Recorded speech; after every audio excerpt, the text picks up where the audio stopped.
In the vast silent theatre of the cosmos, on a small blue world bathed in the light of an ordinary star, one of the universe's most extraordinary creations is perpetually at work: the human body. We exist within a calm and often indifferent cosmos, a universe governed by the grand impersonal laws of physics.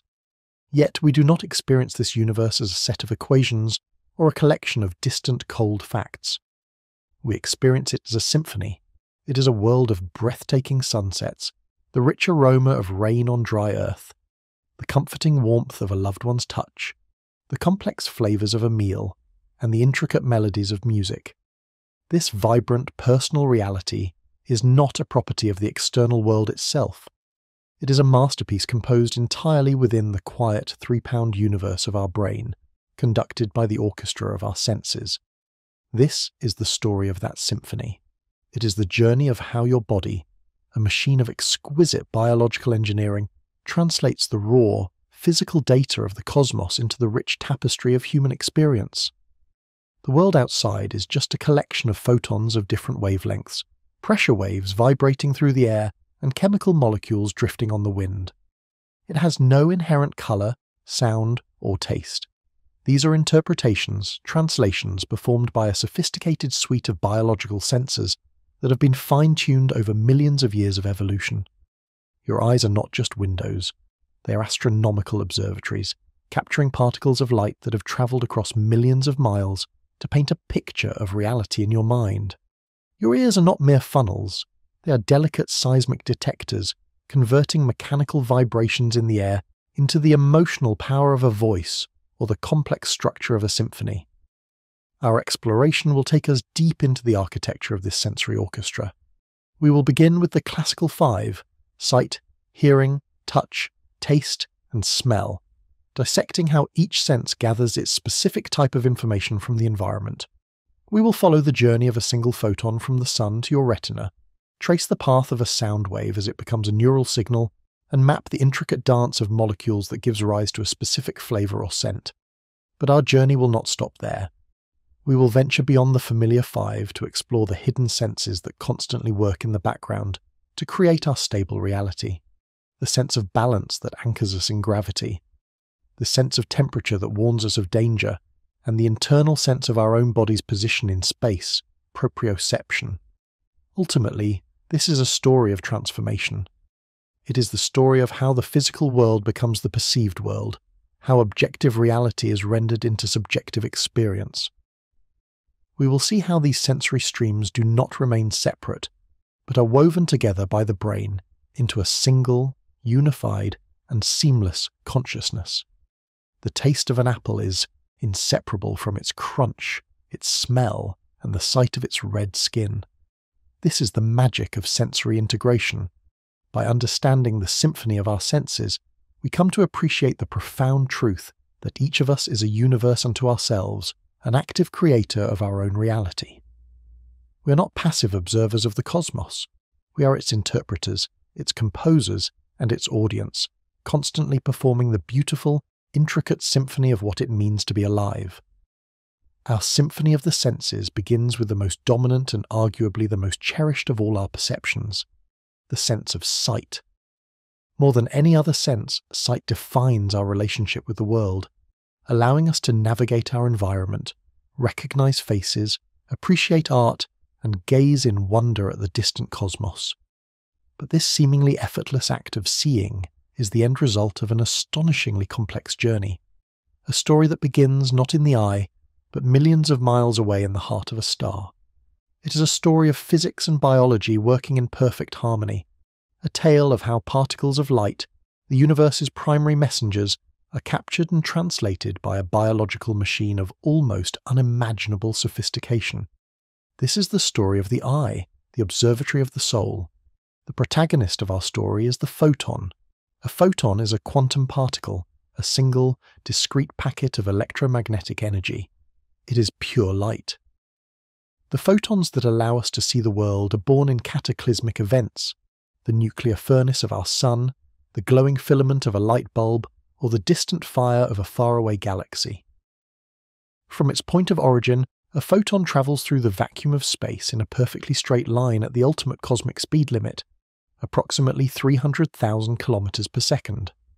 A photon born in the core of the Sun undergoes a journey of thousands of years to reach the solar surface, and then embarks on an 8-minute sprint across 93 million miles of empty space to reach the Earth.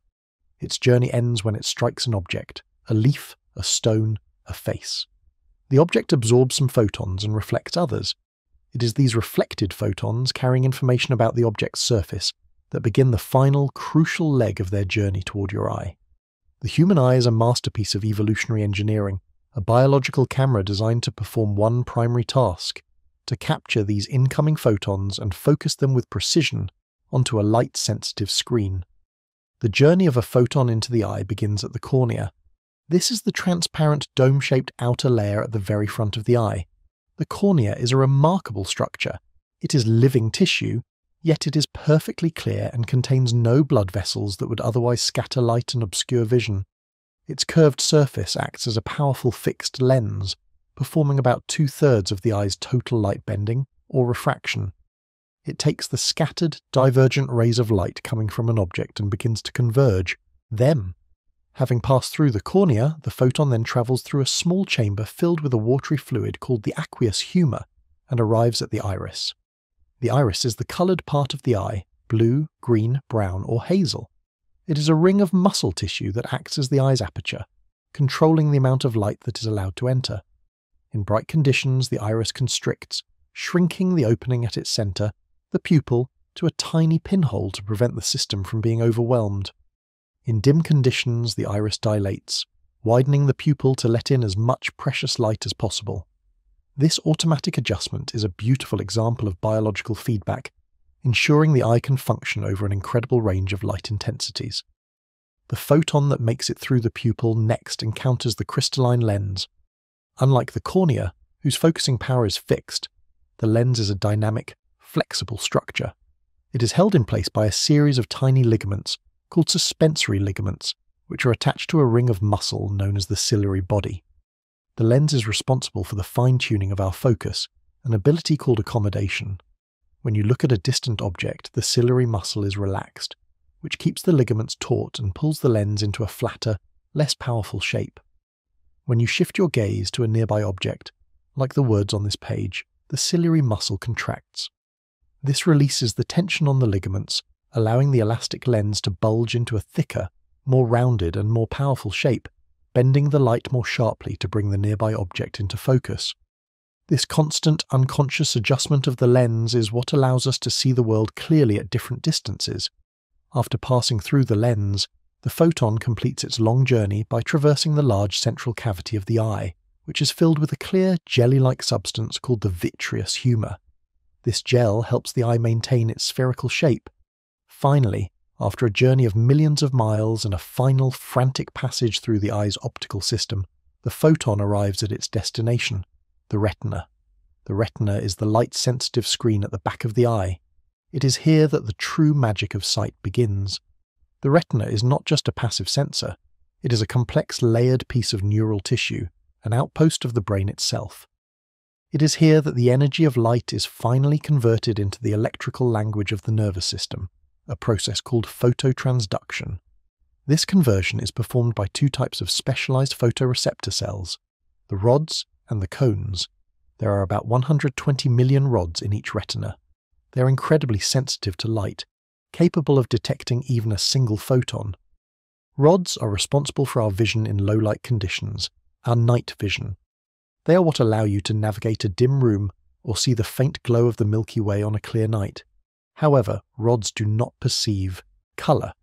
They provide a monochromatic black and white view of the world. This is why, in near darkness, the world appears drained of all its color. Rods are also more concentrated in the periphery of our retina, which is why you can often see a faint star more clearly by looking slightly to the side of it, allowing its light to fall on the more sensitive peripheral rods. The cones, of which there are about 6 to 7 million, are responsible for our color vision and our ability to see fine detail. They require much brighter light to function, which is why they are primarily used for daytime vision. Cones are densely packed in a small central region of the retina called the fovea. When you look directly at an object, you are moving your eye to ensure that its image falls directly onto the fovea, where your vision is sharpest and most detailed. This is why reading or performing other detailed tasks relies on your cones. There are 3 types of cone cells, each containing a different type of light-sensitive pigment, or photopsin. These are called L cones, M cones, and S cones for their peak sensitivity to long, reddish, medium, greenish, and short, bluish wavelengths of light, respectively. It is the combined differential response of these 3 cone types that allows our brain to perceive the entire spectrum of colour, a process we will explore in the next chapter. The process of phototransduction within a rod or cone is a beautiful biochemical cascade. Each photoreceptor cell contains millions of molecules of a pigment called rhodopsin in rods, or photopsin in cones. Each pigment molecule contains a small, light-absorbing molecule called retinal. In the dark, the retinal molecule is in a bent, or cis, configuration. When a photon of the correct energy strikes the retinal molecule, it provides the energy for the molecule to instantly straighten out, changing its shape to the trans configuration. This tiny change in the shape of a single molecule is the trigger for everything that follows. The shape-shifting of the retinal causes the larger rhodopsin protein to change its shape, which in turn activates another protein, which activates hundreds of molecules of an enzyme. Each of these enzyme molecules then breaks down thousands of other molecules that were holding open ion channels in the cell's membrane. The result is that these channels close. This closing of ion channels changes the electrical voltage across the cell membrane, creating the neural signal. This incredible cascade is a process of massive amplification. The absorption of a single photon, an event of minuscule energy, results in the closing of millions of ion channels, creating a measurable electrical signal. The eye is a biological photomultiplier, but the retina's job is not done. The signals from the 126 million photoreceptors are not sent directly to the brain. Instead, they are first processed by a network of other retinal neurons, bipolar cells, horizontal cells, and amacrine cells. This network performs the first stages of image processing. It begins to identify edges and contrasts, to detect motion, and to adjust for different levels of overall brightness. The signals are consolidated and compressed, so that the information from over 120 million photoreceptors is funneled into just about 1 million ganglion cells. The axons of these ganglion cells are the fibers that bundle together to form the optic nerve. The optic nerve is the great data cable that carries the processed visual information out of the back of the eye and toward the brain. The point where the optic nerve leaves the eye contains no photoreceptors, creating a blind spot in our visual field. We are not normally aware of this blind spot because our brain cleverly fills in the missing information based on the surrounding scene and the input from our other eye. The journey of the photon is now complete. It has travelled across the cosmos, been reflected by an object, been captured and focused by the intricate optics of the eye, and its energy has been converted by a photoreceptor cell into a tiny electrical whisper. This whisper, this first neural signal, is the birth of sight. It is the fundamental note in the symphony of our senses. The eye has performed its function as the observatory of the soul, capturing the raw data of the universe.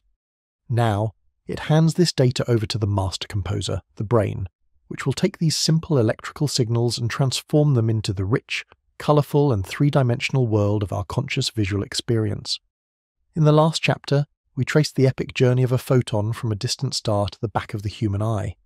We witnessed its capture by the retina, a delicate screen of neural tissue, and its conversion from a particle of light into a whisper of electricity. The eye, our observatory of the soul, has done its job as a sophisticated light-gathering machine. But the raw data it produces is not what we experience as sight. The signals sent down the optic nerve are just a collection of electrical pulses, a stream of abstract information about brightness and wavelength. The rich, three-dimensional and vividly coloured world we perceive is not out there.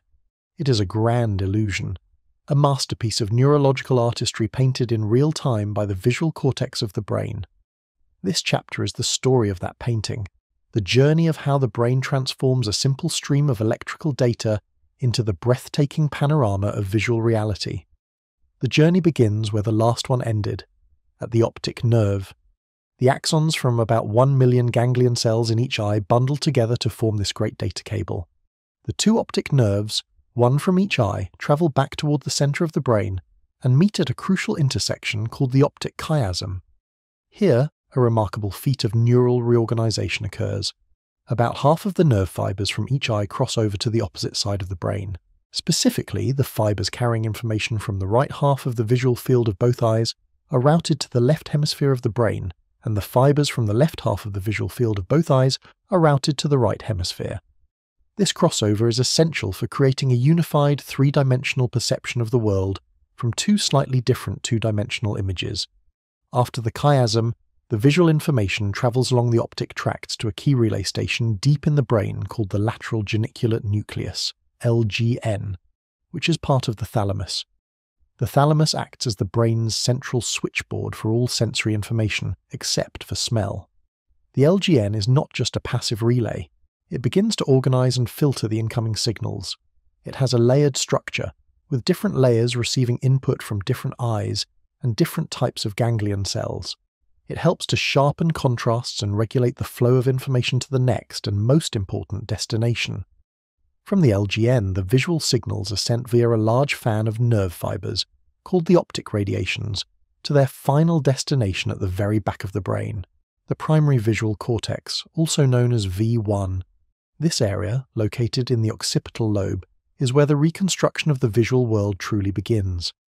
If the retina is the camera's sensor, V1 is the image processing chip. When the information arrives at V1, it is still in a relatively raw form. The neurons in V1 are highly specialized. Pioneering work by David Hubel and Torsten Wiesel, which earned them a Nobel Prize, revealed that individual neurons in V1 act as feature detectors. Some neurons, called simple cells, fire only in response to a line of a specific orientation, e.g. horizontal, vertical, or diagonal, in a specific part of the visual field. Other neurons, complex cells, also respond to lines of a specific orientation, but they will fire regardless of where that line is within their receptive field, making them excellent motion detectors. Still, other hypercomplex cells respond to lines of a specific length, or to corners and curves. The visual scene is essentially deconstructed by V1 into its most basic components, a mosaic of tiny lines, edges, and angles of different orientations. It's as if the brain takes the image and breaks it down into a vast collection of Lego bricks. This seems like a step backward, but it is a crucial part of the process. By breaking the image down into these fundamental features, the brain can then begin to reassemble them in a structured way. From V1, the information is sent out along two major processing streams, often called the what pathway and the where pathway. The where pathway, or dorsal stream, heads upward from the occipital lobe into the parietal lobe. This pathway is concerned with spatial information. It processes motion, depth, and the location of objects in space. It is the system that allows you to see a ball flying toward you and to coordinate your body to catch it. It creates your mental map of the space around you, allowing you to navigate a room without bumping into furniture. It is your brain's GPS and motion tracking system, constantly updating your understanding of the spatial relationships between you and the world. The what pathway, or ventral stream, heads downward from the occipital lobe into the temporal lobe. This pathway is concerned with object recognition. It takes the simple lines and edges from V1 and begins to assemble them into more complex shapes and eventually into recognizable objects. As the information moves along this pathway, neurons respond to more and more complex stimuli. A neuron in an early stage might respond to a simple curve, while a neuron further along might respond only to a complete circle. Further still, in an area called the fusiform gyrus, there are neurons that respond specifically to faces. Damage to this area can lead to a condition called prosopagnosia, or face blindness, where a person can see all the features of a face, eyes, nose, mouth, but cannot recognize it as belonging to a specific person, not even their own family or themselves in a mirror. The what pathway is your brain's internal encyclopedia, matching the shapes you see to your stored knowledge of what those shapes represent. But what about colour? The vibrant hues that paint our world are perhaps the most magical part of this entire construction. The physical world has no colour. It only has surfaces that reflect photons of different wavelengths. The experience of red is a biological invention, a label created by the brain. This process begins in the retina with the 3 types of cone cells, S, M, and L, each sensitive to a different range of wavelengths. When you look at a ripe tomato, its surface absorbs most of the short and medium wavelengths and reflects the long wavelengths. These long wavelength photons preferentially stimulate the L cones, the red cones, in your retina. The brain, however, does not simply have a red, green, and blue channel. Instead, it uses a more sophisticated system called opponent processing. The signals from the cones are combined in the retina and the LGN to create 3 opposing channels: a red-green channel, a blue-yellow channel, and a black-white luminance channel. For example, the red-green channel is excited by signals from L cones and inhibited by signals from M cones. This means a single neuron can signal either red or green, but not both at once. This is why you can't imagine a reddish-green colour. This opponent system is more efficient and helps to explain phenomena like negative afterimages, staring at a red square and then looking at a white. Wall will produce a faint green square. This colour information travels along the Watt pathway to a specialised region in the visual cortex known as area V4. Here, the brain performs a remarkable feat called colour constancy. The actual wavelengths of light reflecting off an object can change dramatically depending on the lighting conditions, e.g., the yellowish light of an indoor bulb versus the bluish light of outdoor daylight. Yet, we perceive the object as having a stable, constant colour. A banana still looks yellow indoors and outdoors. Area V4 achieves this by comparing the wavelengths reflected from the object with the wavelengths reflected from its surroundings, effectively subtracting the colour of the ambient light to calculate the object's true underlying reflectance. It is a complex, unconscious calculation that allows us to perceive a stable, coloured world. The experience of colour is therefore not a direct reading of wavelength, but a sophisticated inference made by the brain. Finally, the brain must solve the problem of depth. The image projected onto each retina is flat, 2-dimensional, yet we perceive the world in glorious 3D. The brain achieves this by acting as a master detective, using a variety of clues, or depth cues. The most powerful cue is binocular disparity. Because our 2 eyes are set a few inches apart, they see the world from slightly different angles. The brain compares these 2 slightly different images and uses the difference, or disparity, between them to calculate the distance to objects. This is the basis of stereoscopic vision, the same principle used in 3D movies. But the brain also uses many monocular cues, clues that work with just 1 eye. These include relative size, closer objects appear larger; interposition, closer object will block the view of a farther one; linear perspective, parallel lines appear to converge in the distance; texture gradient, textures become finer and less detailed as they get farther away; and motion parallax, as you move your head, closer objects appear to move faster than farther objects. The brain seamlessly and automatically integrates all of these clues to construct a rich and convincing 3-dimensional model of the world around you. The final result of all this processing, from the feature detectors in V1 to the dorsal and ventral streams, the colour processing in V4, and the integration of depth cues, is the visual world of our conscious experience. It is a seamless, stable, colourful, 3-dimensional reality. But it is crucial to remember that this reality is a construction, a simulation running in the dark, silent confines of our skull. The brain is not a passive receiver of information. It is an active and creative painter. It fills in the blind spot. It maintains colour constancy. It builds depth from flat images, and it assembles a world of meaningful objects from a blizzard of lines and edges. This act of painting with light is the first grand movement in our sensory symphony. It is a process that transforms the cold, impersonal physics of photons into the warm, personal experience of a sunset. It is a journey from the cosmos to the cortex, from energy to experience. Having seen how the brain constructs our visual world, we must now turn to our next sense, to the vibrations that travel through the air, and explore how the brain takes these simple mechanical waves and transforms them into the rich and emotional world of sound. Having explored the breathtaking process by which the brain paints our world with light, we now turn our attention to the second great movement in our sensory symphony, the sense of hearing. While sight gives us a panoramic, detailed map of the space around us, hearing provides a different, more temporal and immersive experience. It is the sense that connects us through language, warns us of unseen dangers, and moves us with the emotional power of music. Like sight, the act of hearing is a miraculous translation, a process of converting a physical phenomenon from the external world into the electrical language of the brain. But instead of photons, the raw material of hearing is vibration. This is the story of how a simple, mechanical disturbance in the air is captured and transformed by one of the most delicate and elegant machines in the entire biological world, the human ear. The story of a sound begins with a vibration. An object, a guitar string, a pair of vocal cords, a falling tree, moves, and in doing so it disturbs the air molecules around it. As the object moves outward, it compresses the nearby air molecules, creating a small region of high pressure. As it moves inward, it leaves a space, creating a region of low pressure, or rarefaction. This single disturbance creates a chain reaction.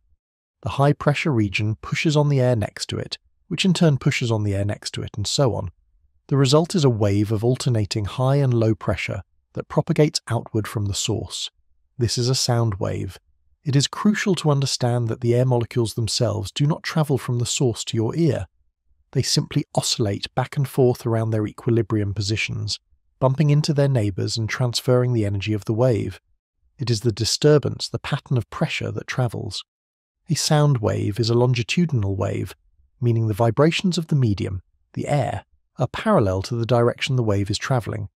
It is a purely mechanical phenomenon, a ripple of pressure spreading through the physical world.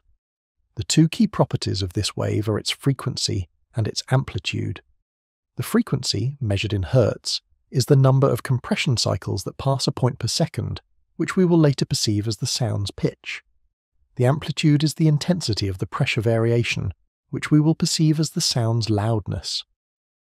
The human ear is a biological instrument exquisitely designed to capture these subtle pressure waves and convert them into neural signals. The ear is traditionally divided into three sections: the outer ear, the middle ear, and the inner ear. Each section plays a critical and distinct role in the process of hearing. The journey of the sound wave begins at the outer ear.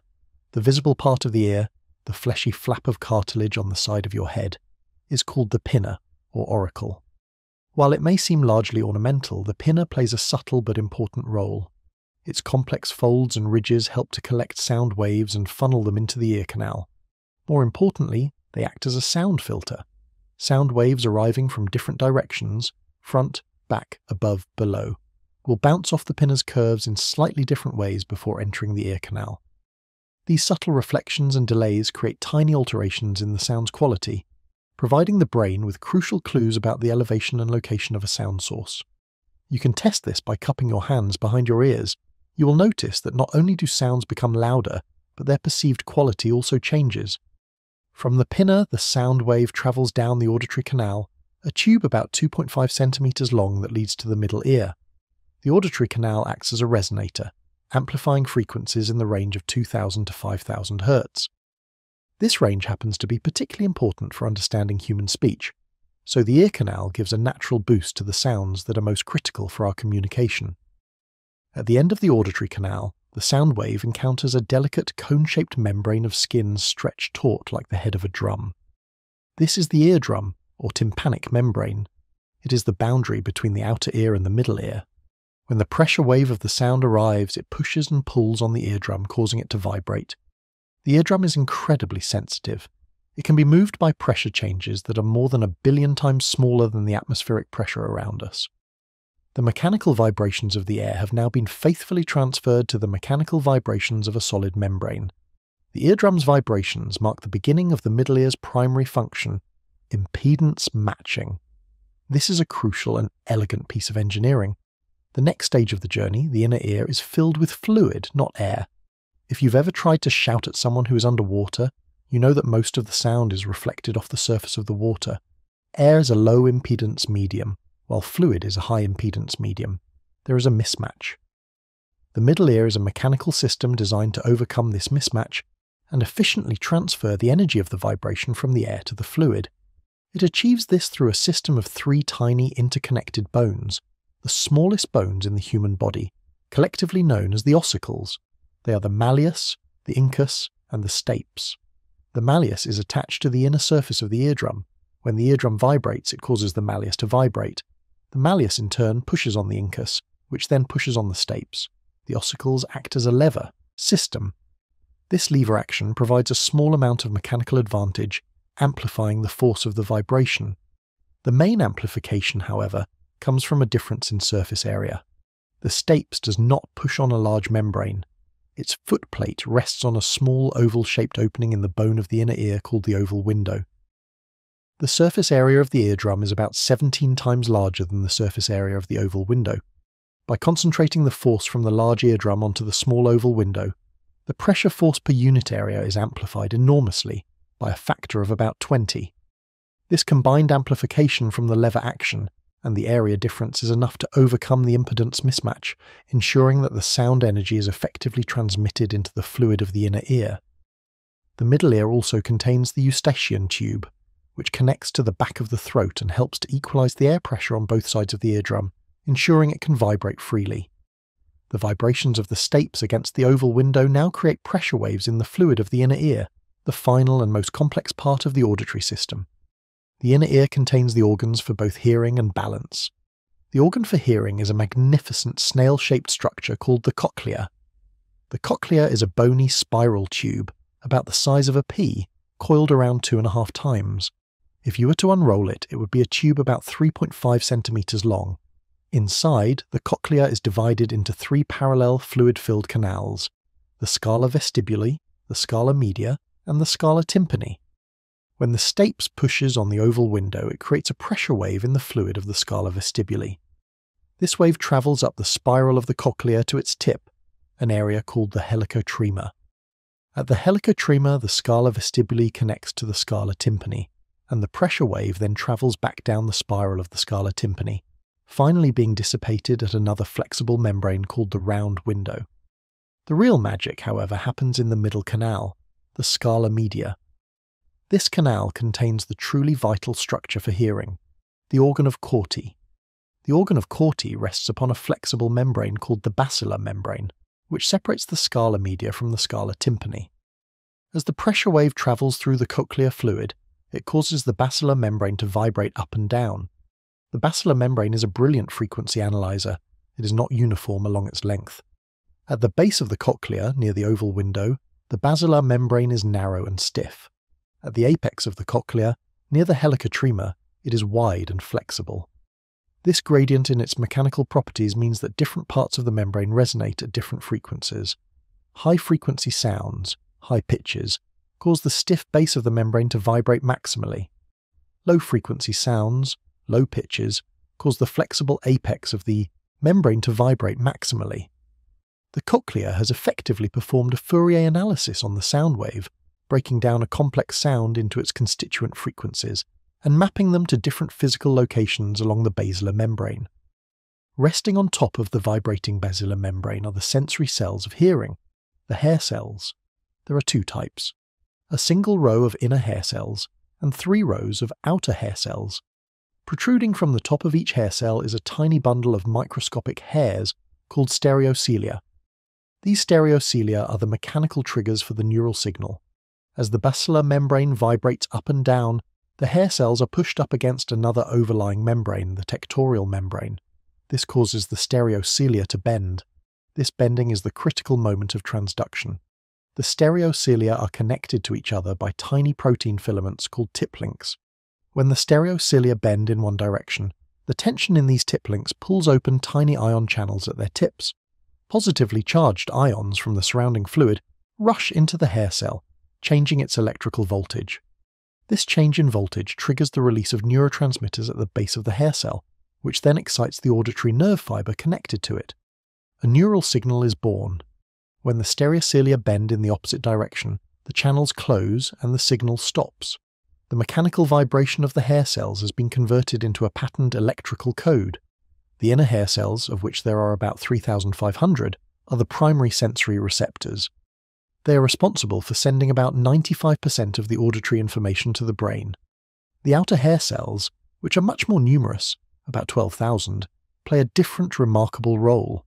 They act as cochlear amplifiers. When stimulated, the outer hair cells can physically change their length, rapidly contracting and expanding. This movement actively pushes on the basilar membrane, amplifying its vibration at low sound levels.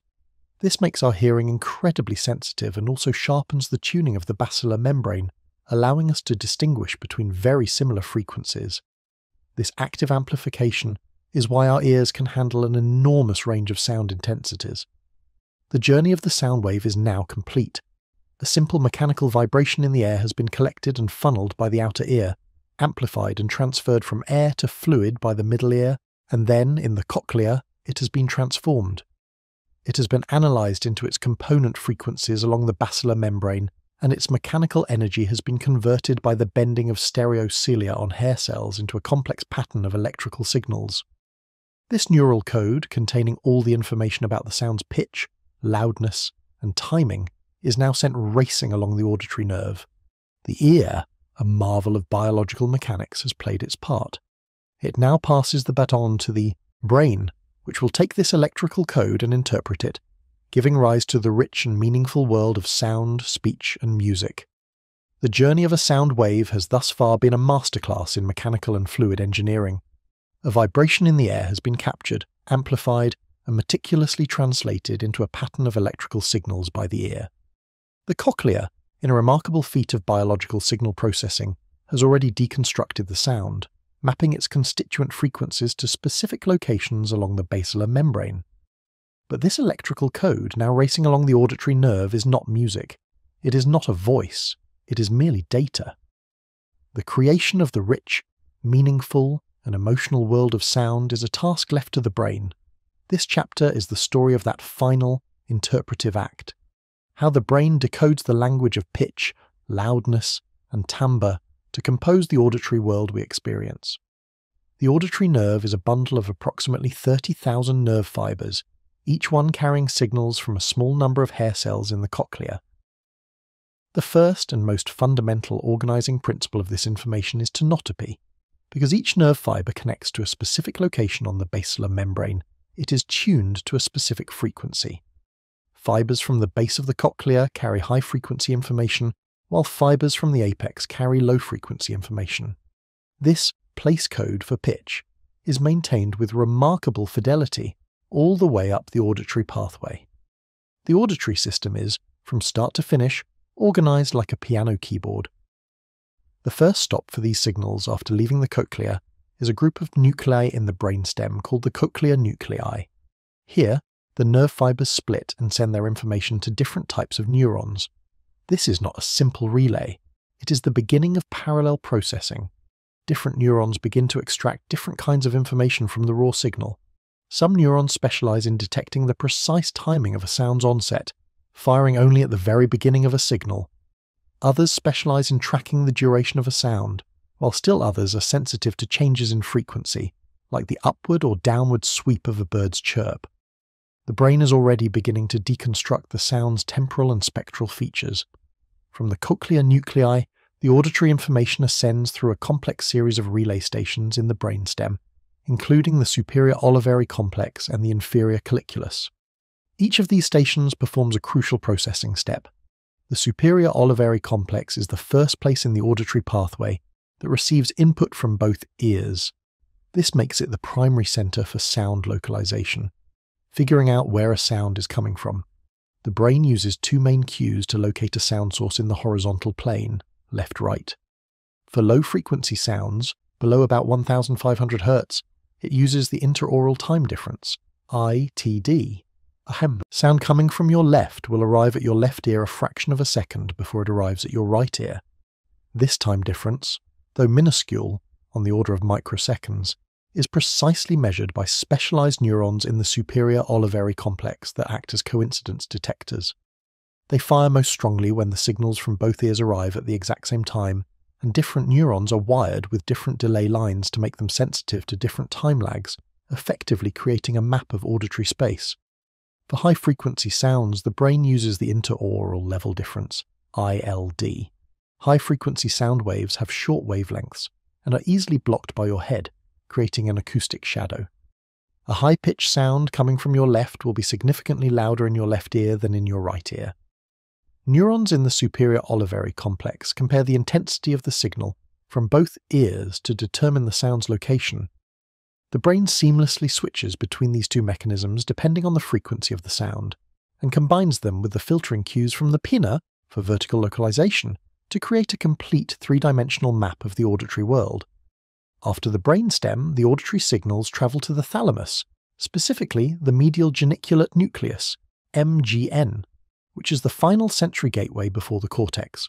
The MGN performs further processing and integrates auditory information with information from other senses before relaying it to its ultimate destination, the primary auditory cortex, or A1, located in the temporal lobe. Just like the primary visual cortex, A1 is organized tonotopically. The piano keyboard arrangement that began in the cochlea is laid out as a physical map across the surface of the cortex.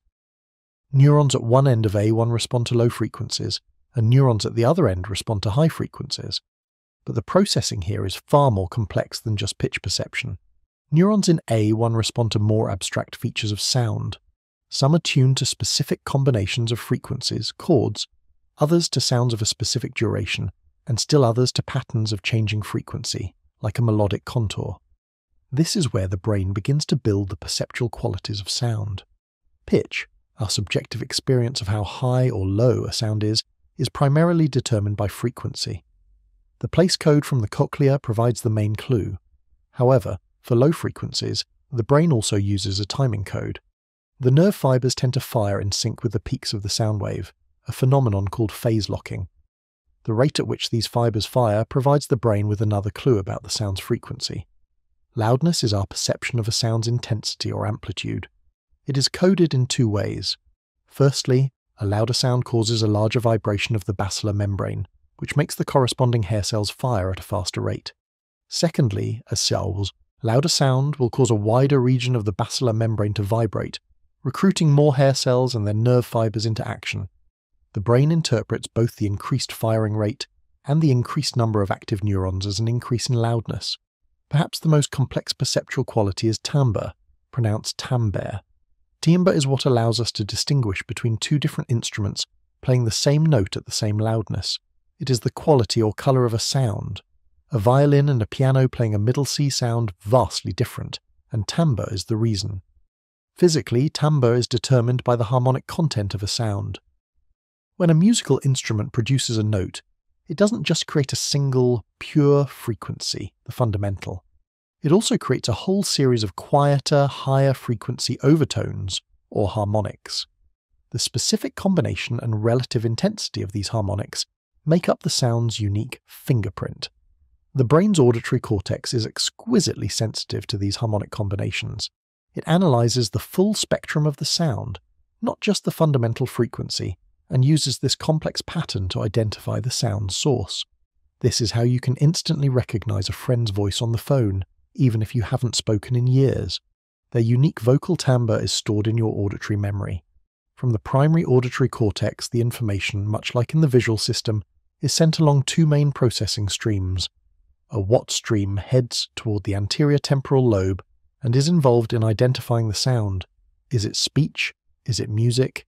Is it a dog barking? This pathway connects the sound to its meaning. A where stream heads toward the parietal lobe and is involved in locating the sound in space, integrating with the visual system to create a unified map of the environment. The processing of speech is one of the most specialized functions of the auditory system. The brain has dedicated areas, most notably Wernicke's area in the left temporal lobe for most people, that are specialized for understanding the complex and rapid sequences of sounds that constitute language. These areas are tuned to detect phonemes, the basic units of speech sound, parse grammar, and extract meaning from a stream of conversation. Music is another special case. The auditory cortex processes the fundamental elements of music, pitch, rhythm, and timbre. But the experience of music involves a much wider network of brain regions. The rhythm engages the motor areas, like the cerebellum and basal ganglia, which is why music often makes us want to tap our feet or dance. The melody and harmony are processed in the auditory cortex, but they also strongly engage the brain's emotional centers, like the amygdala and the nucleus accumbens, the pleasure center. This is why music can evoke such powerful feelings of joy, sadness, or nostalgia. Music is a full-body workout for the brain, a testament to the auditory system's ability to connect with the deepest parts of our cognitive and emotional lives. In the end, the journey from a simple vibration in the air to the profound experience of hearing a symphony or understanding a loved one's voice is a story of hierarchical processing. It is a story of deconstruction and reconstruction. The ear deconstructs the sound into its core components of frequency and amplitude. The brainstem then begins to extract features like timing and location. Finally, the cortex reassembles all of this information, compares it to memory, and synthesizes the final unified perception. It decodes the physical language of waves, and in doing so creates the rich, emotional, and deeply human language of sound. We have explored the senses that decode the physical energies of the universe, the photons of light and the vibrations of sound. Now we venture into a different realm, the world of chemistry. Our next two senses, smell and taste, are the body's chemical detectives. They are ancient primal senses that analyze the very molecules that make up our world, providing us with vital information about food, danger, and even other living beings. We begin with the most enigmatic and evocative of all our senses, olfaction, the sense of smell.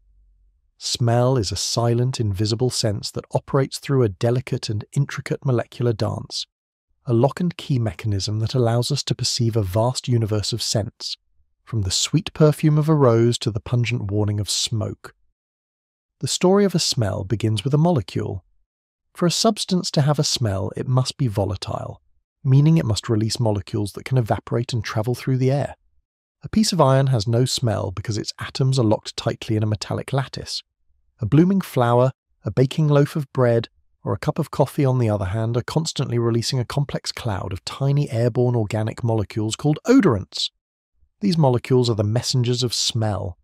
They drift on the air currents, and the act of sniffing is a deliberate effort to draw these chemical messengers deep into our nasal cavity, where the process of detection begins.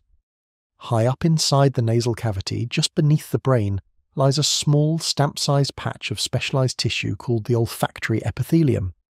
This is the retina of the nose, the place where the magic of transduction happens. The olfactory epithelium is a remarkable piece of biological real estate. It is packed with millions of olfactory receptor neurons, the primary cells of smell. Unlike most other neurons in the brain, these are constantly dying and being replaced every few weeks, a necessary adaptation for cells that are directly exposed to the potentially damaging chemicals of the outside world. Protruding from the end of each olfactory receptor neuron is a small knob covered in tiny hair-like projections called cilia. These cilia are bathed in a layer of mucus, and it is here, on the surface of these cilia, that the molecular dance begins. The mucus plays a crucial role. It dissolves the incoming odorant molecules, allowing them to be transported to the receptors. Embedded in the membrane of these cilia are the olfactory receptors themselves. These are large protein molecules that snake back and forth across the cell membrane. They are the locks that are waiting for the right molecular key. The human genome contains genes for about 400 different types of functional olfactory receptors. Each olfactory receptor neuron expresses only one type of these receptors. This means there are about 400 different types of olfactory neurons, each one specialized to detect a specific molecular feature. When an odorant molecule, the key, drifts through the air, is inhaled and dissolves in the mucus, it comes into contact with these receptors. If the odorant molecule has the right shape and chemical properties to fit snugly into the binding pocket of a specific receptor protein, it will lock in. This binding event triggers a change in the shape of the receptor protein, which initiates a cascade of chemical reactions inside the neuron, very similar to the amplification cascade we saw in vision. This cascade leads to the opening of ion channels, which causes a flow of charged ions into the cell, changing its electrical voltage. If this change is large enough, it generates an action potential, a neural signal.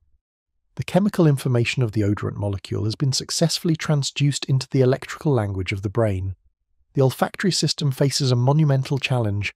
There are hundreds of thousands, if not millions, of different potential odorants in the world, but we only have about 400 types of receptors. How can we distinguish between so many different smells with such a limited toolkit? The answer lies in combinatorial coding. A single, specific smell like the smell of a lemon, is not caused by a single lemon molecule that activates a single lemon receptor. Instead, the aroma of a lemon is composed of a complex mixture of many different odorant molecules like limonene, citral, etc. Each of these different molecules will activate a unique combination of the 400 receptor types. Think of the receptors as letters of an alphabet and a specific smell as a word. A single odorant molecule might activate receptors A, F, and Z. Another might activate B, F, and X. The brain doesn't identify a smell by seeing which single receptor is activated. It identifies the smell by recognizing the overall pattern of activation across the entire population of receptors. The smell of a rose creates one specific chord of activation, while the smell of coffee creates a completely different one. This combinatorial strategy gives our sense of smell an enormous and flexible coding capacity, allowing us to perceive a vast number of different scents from a relatively small number of receptor types. Once the olfactory receptor neurons are fired, they send their signals racing up their axons. These axons pass through tiny holes in a thin plate of bone at the top of the nasal cavity called the cribriform plate and arrive at their next destination, the olfactory bulb. The olfactory bulb is a small, well-organized structure that sits directly on top of the cribriform plate at the very front of the brain. Inside the olfactory bulb, a crucial step of organization takes place. The axons from all the receptor neurons that express the same type of receptor all converge on a single tiny spherical structure called a glomerulus. There are about 2,000 glomeruli in each olfactory bulb, meaning there are roughly 4 or 5 glomeruli dedicated to each of the 400 receptor types. This is a remarkable feat of neural wiring. The chaotic, distributed information from the millions of neurons in the olfactory epithelium is sorted and organized into a neat spatial map in the olfactory bulb. The complex chord of activation in the epithelium is now represented as a specific pattern of activated glomeruli. The smell of a rose lights up one set of glomeruli. The smell of coffee lights up another. The olfactory bulb has created a clean, organized odor map. From the glomeruli, the signal is passed on to the next layer of neurons in the olfactory bulb, the mitral and tufted cells. These cells perform further processing, sharpening the signal and beginning to adapt to persistent smells, which is why you stop noticing a smell after being exposed to it for a while. The axons of these mitral and tufted cells then bundle together to form the olfactory tract, which carries the processed smell information to the rest of the brain. And here, the sense of smell reveals its unique and primal nature. Unlike all the other senses, sight, hearing, touch, taste, which first send their information to the thalamus, the brain's central relay station, the olfactory tract bypasses the thalamus and makes direct monosynaptic connections to two of the most ancient and emotionally powerful parts of the brain: the primary olfactory cortex, also known as the piriform cortex, and the amygdala hippocampal complex. The primary olfactory cortex is responsible for the conscious identification of a smell. It is where the brain takes the pattern of activated glomeruli and says, "Ah, that is the smell of coffee." It is the center for odor recognition. The direct connection to the amygdala and the hippocampus, however, is what gives smell its extraordinary emotional and mnemonic power. The amygdala is the brain's primary center for processing emotion, especially fear and pleasure. The hippocampus is the critical hub for the formation of long-term memories. This direct, unfiltered neural highway from the nose to the core of our emotional and memory centers is the reason why smell is so uniquely evocative. A single, forgotten scent from childhood, the smell of a grandparent's house, a specific brand of crayon or rain on a dusty road can instantly trigger a flood of detailed, emotionally charged memories and feelings that are far more vivid than a memory triggered by a visual or auditory cue. Smell is the sense of memory. It is a chemical time machine. This primal connection also explains why smells can have such a powerful, unconscious effect on our behavior and mood. The pleasant smell of baking bread can make us feel hungry and content. The foul smell of spoiled food can trigger an immediate visceral reaction of disgust, a protective mechanism to prevent us from eating something harmful. Our response to smell is often not a conscious, deliberated choice. It is a deep, instinctual reaction, hardwired into the ancient parts of our brain. The sense of smell is a masterpiece of chemical detection. It is a system that uses a limited alphabet of receptors to write an almost infinite encyclopedia of sense. It translates the silent, invisible language of molecules into a rich world of perception. But more than any other sense, it demonstrates that perception is not just about identifying the world, it is about feeling it. The journey of an odorant molecule does not just end with a label, it ends with a feeling, a memory, a deep and powerful connection to our past and our present. It is a constant reminder that we are not just observers of the chemical world, but active and emotional participants within it.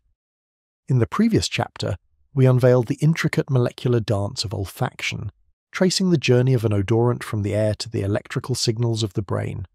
We saw how a combinatorial code of just 400 receptor types allows us to perceive a vast universe of sense. But the story of smell is only half told if we stop at identification. The true power of this sense, its unique and profound influence on our lives, lies not in what we smell, but in how what we smell makes us feel. This chapter delves into the deep, primal, and often unconscious connection between scent, emotion, and memory. It is an exploration of the brain's scented memory, a journey into the neural architecture that makes a simple smell capable of unlocking the most powerful feelings and the most vivid recollections of our lives. The key to understanding the unique power of smell lies in its neuroanatomy. As we briefly touched upon, the olfactory system is the only sensory system that bypasses the brain's great central relay station, the thalamus. Information from our eyes, ears, and skin is first sent to the thalamus, which acts as a kind of editor and switchboard, filtering the information and then consciously directing it to the appropriate cortical areas for processing. This is a deliberate, organized, and somewhat detached process. Smell, however, plays by different rules. It is the punk rocker of the senses, taking a direct, unfiltered shortcut to the brain's most ancient and emotionally charged regions. After being processed in the olfactory bulb, the olfactory tract projects directly into the heart of the limbic system, the collection of brain structures that governs our emotions, memories, and motivations. Two structures in particular receive this direct input, the amygdala and the hippocampus. This privileged access is the secret to smell's profound influence. The amygdala is the brain's emotional sentinel. It is a small almond-shaped structure that is constantly scanning our sensory input for anything that is emotionally significant, especially threats and rewards. It is the seat of our fear response, but also plays a role in pleasure and arousal. When the olfactory system sends a signal directly to the amygdala, it is essentially giving it a first look at the chemical environment. This allows for incredibly rapid, instinctual, and unconscious emotional reactions to smells. The smell of smoke, for example, can trigger a feeling of alarm and a fight-or-flight response in the amygdala long before our conscious mind has had time to fully process the situation and think, there might be a fire. Similarly, the smell of spoiled food can trigger a visceral wave of disgust, a powerful protective emotion generated by the amygdala to prevent us from poisoning ourselves. This direct line is an evolutionary relic, a survival mechanism that allowed our ancestors to quickly assess the chemical landscape for danger, predators, rot, and opportunity, ripe fruit to mate. Even more famous is the connection to the hippocampus. The hippocampus, located right next to the amygdala, is the brain's master memory architect. It is not where memories are permanently stored, but it is the critical hub for encoding new long-term episodic memories, the memories of specific events, times, and places in our lives. The fact that the olfactory bulb has a direct, strong connection to the hippocampus is the neurological basis for the Proustian phenomenon, named after the author Marcel Proust, whose narrator in Search of Lost Time is famously transported back to his childhood by the smell of a Madeleine cake dipped in tea. When we experience an event, the hippocampus binds together all the different sensory aspects of that event, the sights, the sounds, the emotions, and the smells, into a single, cohesive memory trace. Because the olfactory input is so direct and robust, the smell becomes a particularly strong and reliable index for that memory. Years later, when we re-encounter that specific smell, it acts as a potent retrieval cue. It directly activates the hippocampus, which then pulls up the entire associated memory trace, complete with all its original sensory and emotional details. This is why a scent-cued memory often feels more vivid, more detailed, and more emotionally real than a memory triggered by a visual or auditory cue. It feels less like remembering and more like re-experiencing, The smell doesn't just remind you of your grandmother's kitchen. For a fleeting moment, it transports you there, complete with the feelings of warmth, comfort, and love associated with that place. This deep connection between smell and the limbic system means that our perception of an odour is rarely neutral. It is almost always coloured by emotion and past experience. There are very few universally good or bad smells. Our preference for a scent is largely learned. The smell of wintergreen, for example, is generally liked by Americans who associate it with candy and gum. The same smell is often disliked by people in the UK who associate it with medicine. The smell of vanilla is almost universally liked, likely because it is a component of breast milk, making it one of the first, most comforting scents we ever experience. Our personal history of smells, our smell life, shapes our emotional response to the chemical world. A perfume that one person finds beautiful might be repulsive to another, because it was worn by a disliked acquaintance. The brain links the scent to the person, and, by extension, to the emotions associated with that person. This powerful link is also exploited, both consciously and unconsciously, in the world around us. The real estate agent who bakes cookies before an open house is not just making the house smell nice. They're using the scent of vanilla and baked goods to tap into deep positive associations of home, comfort, and contentment in potential buyers. This is the basis of the entire field of aromatherapy and scent marketing. Retailers use carefully chosen scents to make customers feel more relaxed, to perceive a brand as more luxurious, or to linger longer in a store.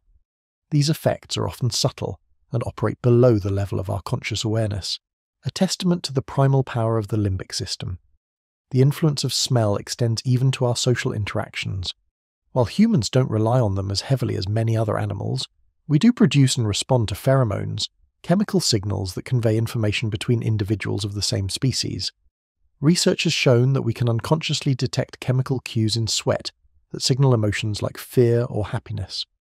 There is also evidence that our unique body odour, determined by our genes, specifically the major histocompatibility complex or MHC, plays a subtle role in mate selection. We tend to be unconsciously attracted to the smell of people whose immune systems are different from our own, a biological drive to ensure genetic diversity in our offspring. Furthermore, the loss of the sense of smell, a condition called anosmia, highlights its importance to our quality of life. People with anosmia often report a feeling of being disconnected from the world. Food becomes bland and uninteresting. As we will see, most of flavour is actually smell. They lose the ability to detect dangers like gas leaks or spoiled food. But most profoundly, many report a significant emotional blunting.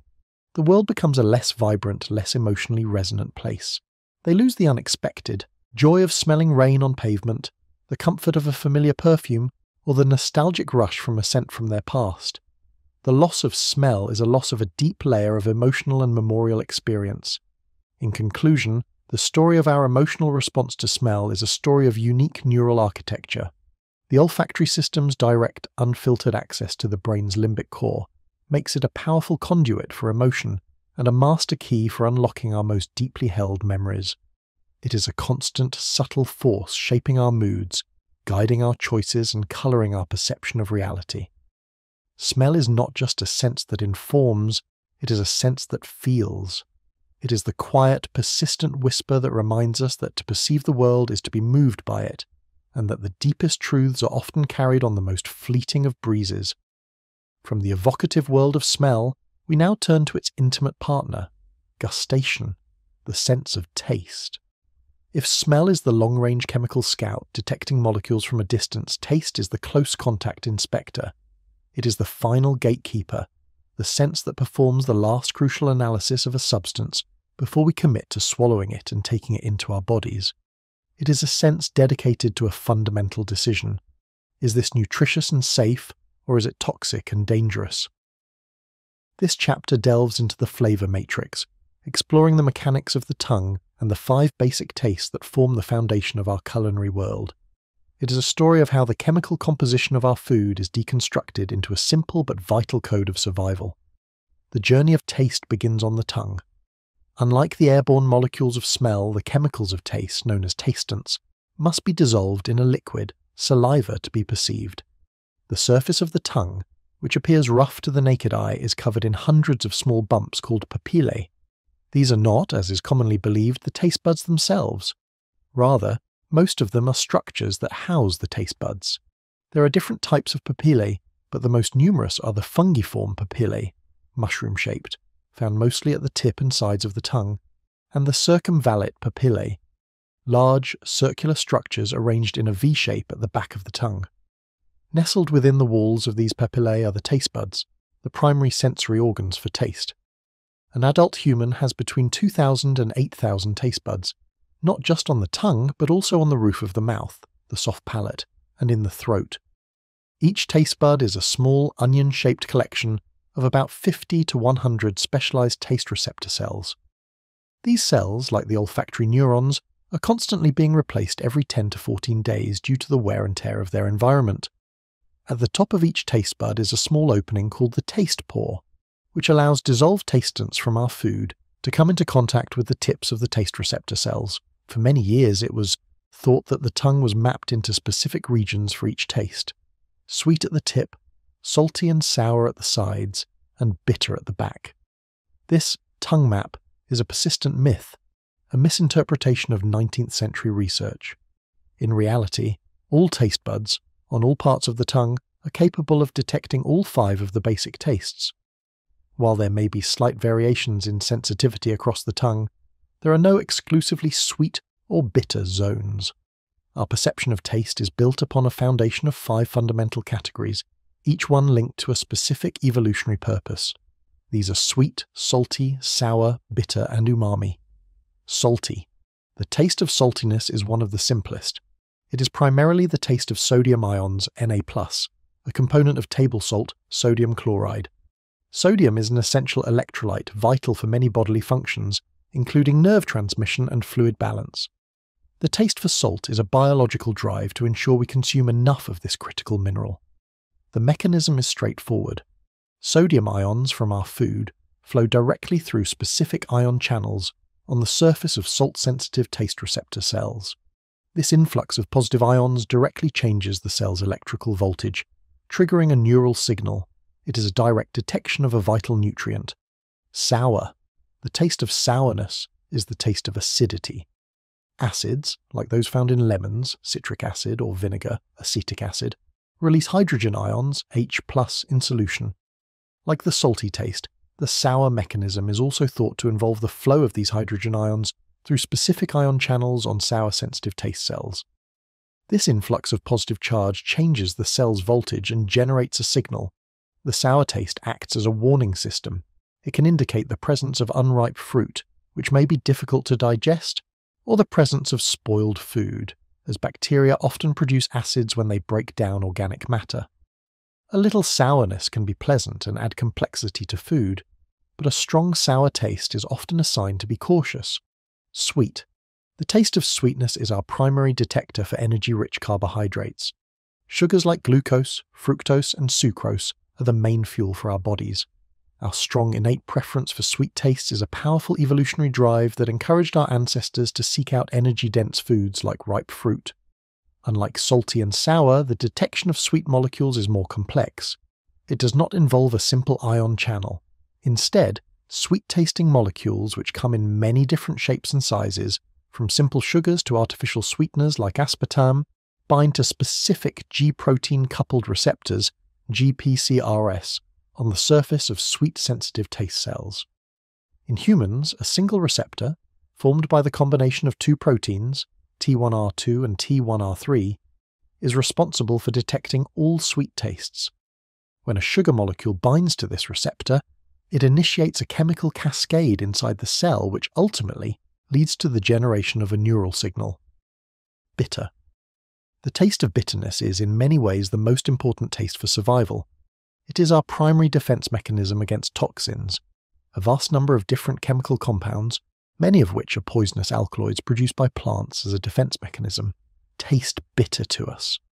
Because there is such a huge variety of potentially toxic, bitter compounds, we don't have just one bitter receptor, we have a whole family of them, about 25 different types of T2R receptors. Each one is tuned to detect a different class of bitter molecules. This diverse array of receptors acts as a broad-spectrum poison detector. Our aversion to bitter tastes is innate and strong. While we can learn to enjoy mildly bitter foods like coffee, dark chocolate, or kale, a strong bitter taste will almost always trigger a rejection response, causing us to spit the food out. This is a hardwired reflex to prevent poisoning, umami. The fifth and most recently recognized basic taste is umami, a Japanese word that translates roughly to pleasant savory taste. It is the rich, meaty, and savory flavor found in foods like aged cheeses, mushrooms, soy sauce, and cooked meats. Umami is the taste of the amino acid L-glutamate and certain nucleotides. Glutamate is a building block of protein, so the taste of umami is essentially a signal for the presence of protein, another vital nutrient. Like sweetness, umami is detected by a specific G-protein-coupled receptor, a combination of the T1R1 and T1R3 proteins. Our appetite for umami is a drive to consume protein-rich foods. Monosodium glutamate, MSG, is a famous food additive that is simply a pure, concentrated form of this umami-tasting molecule. Once a taste receptor cell is activated by one of these 5 mechanisms, it releases neurotransmitters that excite the nerve fibers connected to it. These nerve fibers, which come from 3 different cranial nerves, the facial, glossopharyngeal, and vagus nerves, carry the taste information to the brainstem. From the brainstem, the signals are relayed, via the thalamus, to the primary gustatory cortex, located in a brain region called the insula. In the gustatory cortex, the brain begins to form our conscious perception of taste. Neurons in this area respond to the 5 basic taste categories, creating a map of the chemical composition of the food in our mouth. The brain identifies the presence of sugars, salts, acids, and proteins, and it checks for the warning signs of bitterness. But as we'll see in the next chapter, this is only a small part of the story. The simple 5-note chord played by the tongue is not the rich, complex experience we call flavor. The brain is about to take the information from these chemical detectives and combine it with information from another, more powerful sense to create a true culinary symphony. The taste of food is not just on your tongue, it is to a much larger extent in your nose. We have deconstructed the 5 basic tastes, sweet, salty, sour, bitter, and umami, and traced their journey from the taste buds on the tongue to the gustatory cortex in the brain. This system provides a fundamental chemical analysis of our food, answering the crucial questions. Is it a source of energy? Does it contain vital minerals? Is it rich in protein? Is it spoiled or poisonous? But if you have ever had a bad cold and found that all food tastes bland and uninteresting, you have experienced the profound truth of this chapter. Taste is not flavor. The rich, complex, and nuanced world of culinary experience we call flavor is not created on the tongue. It is a multisensory illusion, a masterpiece of perceptual fusion constructed by the brain, with the sense of smell playing the leading role. The distinction between taste and flavor is one of the most important and least understood concepts in sensory science. Taste, as we have defined it, is what happens on the tongue. It is the simple, 5-channel input of sweet, salty, sour, bitter, and umami. Flavor is the holistic, unified perception that arises when the brain combines taste with a host of other sensory inputs. The most significant of these is smell. We typically think of smelling as an act of sniffing, of drawing airborne molecules from the outside world into our nostrils. This is called orthonasal olfaction. But there is a second, equally important route for smell, retronasal olfaction. As you chew and swallow food, the movement of your mouth and throat warms the food and forces volatile odorant molecules from the food up into your nasal cavity from the back. They travel up the pharynx, the passageway that connects the back of your mouth to your nose, and stimulate the very same olfactory epithelium we discussed in Chapter 5. This retronasal route is the source of the vast majority of what we perceive as flavour. Your tongue can tell you that an apple is sweet and slightly sour, but the specific characteristic apple flavour, the thing that distinguishes a Granny Smith from a Red Delicious, is almost entirely produced by the unique blend of odorant molecules that travel from your mouth to your nose. You are, in effect, smelling your food from the inside out. You can demonstrate this to yourself with a simple experiment. Take a jelly bean, but before you put it in your mouth, pinch your nose tightly closed, chew the jelly bean. With your nose pinched, you will be able to perceive its texture and its taste. It will be overwhelmingly sweet. You might be able to guess its flavour, but the sensation will be dull and one-dimensional. Now, while still chewing, release your nose. You will experience a sudden, dramatic rush of perception. The specific flavour of the jelly bean, cherry, lime, licorice, will instantly bloom in your awareness. That blooming is the moment the odorant molecules from the jelly bean finally reach your olfactory epithelium, and your brain combines the information from your nose with the information from your tongue. This is the creation of flavour. The brain treats orthonasal and retronasal smell very differently. When you smell a cookie baking in the oven, orthonasal, your brain perceives the smell as being out there in the environment. When you eat that cookie, the retronasal smell signals are combined with the taste signals from the tongue, and the brain performs a fascinating trick of perceptual referral. It localizes the entire experience to the mouth. You don't perceive the flavour of the cookie as being in your nose, you perceive it as being on your tongue. The brain creates the powerful illusion that your tongue is capable of perceiving thousands of different tastes, when in reality, it is your sense of smell doing most of the work. This fusion of taste and smell happens in several areas of the brain, most notably the orbitofrontal cortex, OFC, located just behind the eyes. The OFC is a major integration hub. It receives input from the gustatory cortex, taste, the olfactory cortex, smell, the somatosensory cortex, touch, texture, and the visual cortex, sight. It is in the OFC that the brain takes all these disparate sensory streams and binds them together into the single, unified concept of flavour. But flavour is more than just taste and smell. The other senses play crucial supporting roles in this culinary symphony. Touch, texture and mouthfeel. The sense of touch within the mouth provides the perception of texture and mouthfeel.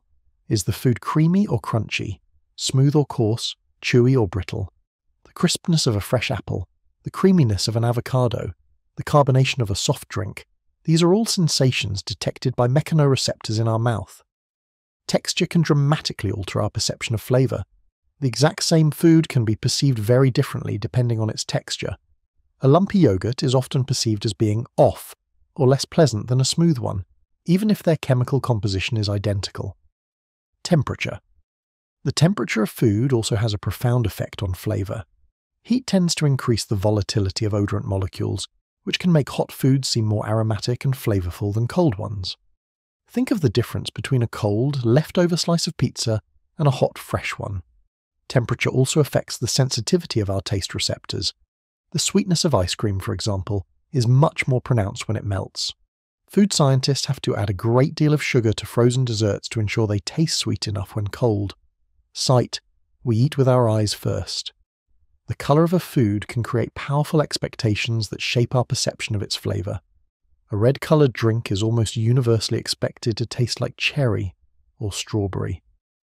If that drink is actually lemon-flavoured, many people will experience a moment of profound sensory confusion. In experiments where white wine has been coloured red with tasteless food dye, even experienced wine tasters have been fooled into describing it using terms typically reserved for red wines. The brain's expectation, set by the visual cue, can literally override the chemical information coming from the tongue and nose. Sound. Even the sound a food makes can influence its perceived flavour. The crunch of a potato chip or the fizz of a carbonated beverage are integral parts of their appeal. In one famous experiment, participants were asked to rate the crispness of potato chips while wearing headphones. When the crunching sounds they heard were made louder or higher pitched, they rated the exact same chips as being fresher and crispier. The brain, in the orbitofrontal cortex and other associative areas, takes all of this information, the 5 basic tastes, the thousands of retronasal smells, the texture, the temperature, the colour and the sound, and seamlessly integrates it. It doesn't present this information to our consciousness as a list of separate qualities.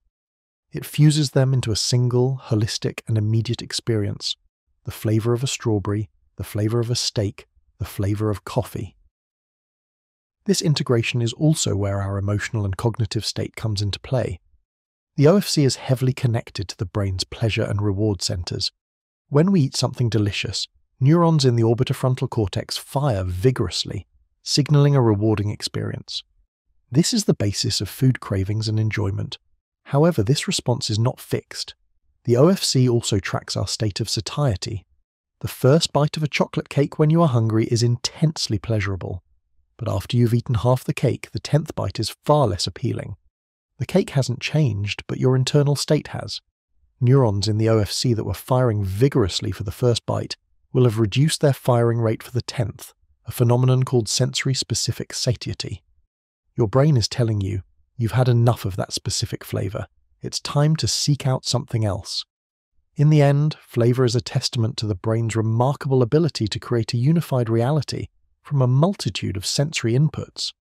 It demonstrates that our perception is not a passive reflection of the world, but an active, creative construction.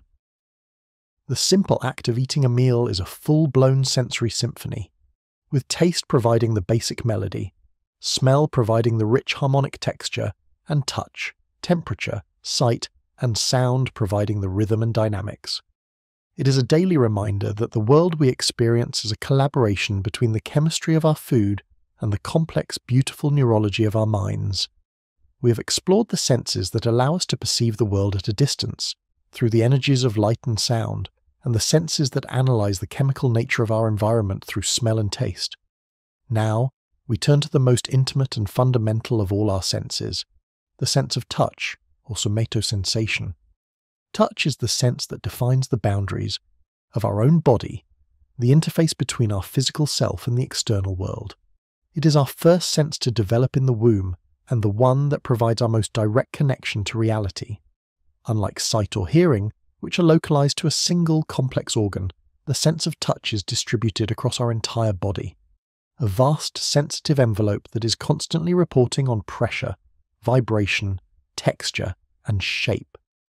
This chapter explores the diverse world of touch, the specialized receptors embedded in our skin that allow us to feel everything from the gentle caress of a breeze to the sharp point of a needle. The organ of touch is the skin, the largest organ in the human body.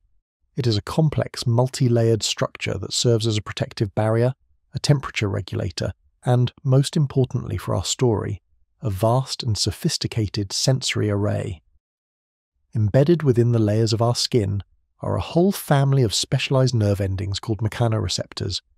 These are neurons designed to respond to mechanical deformation, stretching, bending, or pressure. When the skin is touched, these receptors are physically deformed, which causes ion channels in their membranes to open, generating a neural signal. The brain then interprets the pattern of signals from these various receptors to create the rich and varied experience of touch. These mechanoreceptors are not a single uniform system. They are a team of specialists, each tuned to a different aspect of the tactile world. Some are designed for detecting the finest details and textures. These receptors, known as Merkel's discs, are found in the upper layers of the skin and are most dense in our fingertips and lips. They respond to sustained pressure, continuing to send signals as long as an object is held against the skin. This makes them perfect for the high-resolution information needed to read Braille or feel the grain of a wooden table. Working alongside them are receptors that specialize in detecting changes in pressure and light touch, called Meissner's corpuscles. Also located in the upper skin layers of our fingertips and palms, they respond primarily when a stimulus first makes contact or is removed. They are highly sensitive to low-frequency vibrations and the feeling of slip, making them crucial for adjusting and maintaining our grip on an object. They are the receptors that signal the gentle flutter of a bug landing on your arm. Deeper in the skin, other receptors monitor the broader mechanical environment. Ruffini endings are specialized to detect skin stretch. As you move your fingers and hands, the skin stretches in different directions, and these receptors respond continuously, acting like the body's internal strain gauges. This information is critical for the brain's ability to understand the position of our fingers and to control the shaping of our hand as we grasp something. Finally, the deepest lying receptors, Pacinian corpuscles, are the vibration detectors. These, onion-shaped structures are incredibly sensitive but respond only to rapid changes in pressure or high-frequency vibrations. They allow you to feel the buzz of your phone in your pocket or the texture of a surface as you run your hand quickly over it. In addition to these, our hairy skin also has receptors wrapped around the base of each hair follicle, creating an incredibly sensitive system for detecting contact that doesn't even have to be directly on the skin itself. The richness of our sense of touch comes from the combined input of all these different specialists. When you pick up a key, a whole symphony of tactile information is generated. The initial contact and texture are signalled by the Meissner's and Pacinian corpuscles. The sustained pressure and fine details of the key's edges are coded by the Merkel's discs. The stretching of the skin on your fingers as you grip it is detected by the Ruffini endings. The brain takes this complex pattern of signals from thousands of different receptors and instantly integrates it into the single, unified perception of holding a key. The density of these receptors varies dramatically across the body. Our fingertips and lips are packed with them, giving them an exquisite ability to discriminate fine details. The skin on our back, by contrast, has a much lower density. This can be demonstrated with the two-point discrimination test.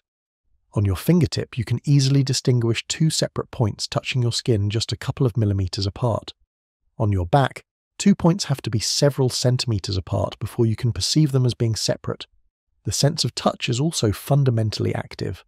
While we can feel things passively, we most often use touch in an exploratory way, a process called haptic perception. When we want to know what an object is, we run our fingers over it, lift it, and squeeze it. This active exploration allows the brain to combine tactile information from the skin with proprioceptive information, see Chapter 12, about the position and movement of our hand. This combination is what allows us to identify an object by feel alone, like finding your keys in your pocket in the dark. The journey of this tactile information to the brain is a story of organized pathways. The nerve fibers from the mechanoreceptors travel from the skin to the spinal cord and ascend to the thalamus. Finally, the thalamus sends the information to its destination, the primary somatosensory cortex. As we will see in the next chapter, this area of the cortex contains a fascinating map of the entire surface of the body.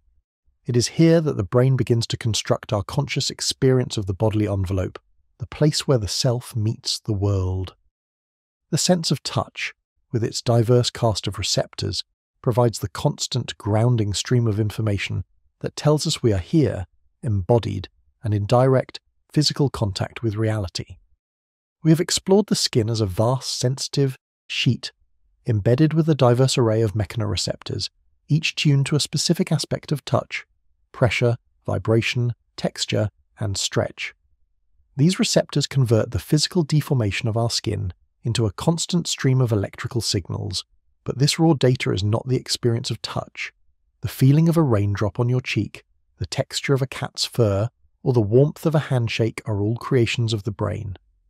This chapter follows the journey of those tactile signals from the skin to the cortex, revealing how the brain organizes this information into a coherent map of the body and constructs our conscious perception of the physical world. The journey begins with the nerve fibers that extend from the mechanoreceptors in the skin.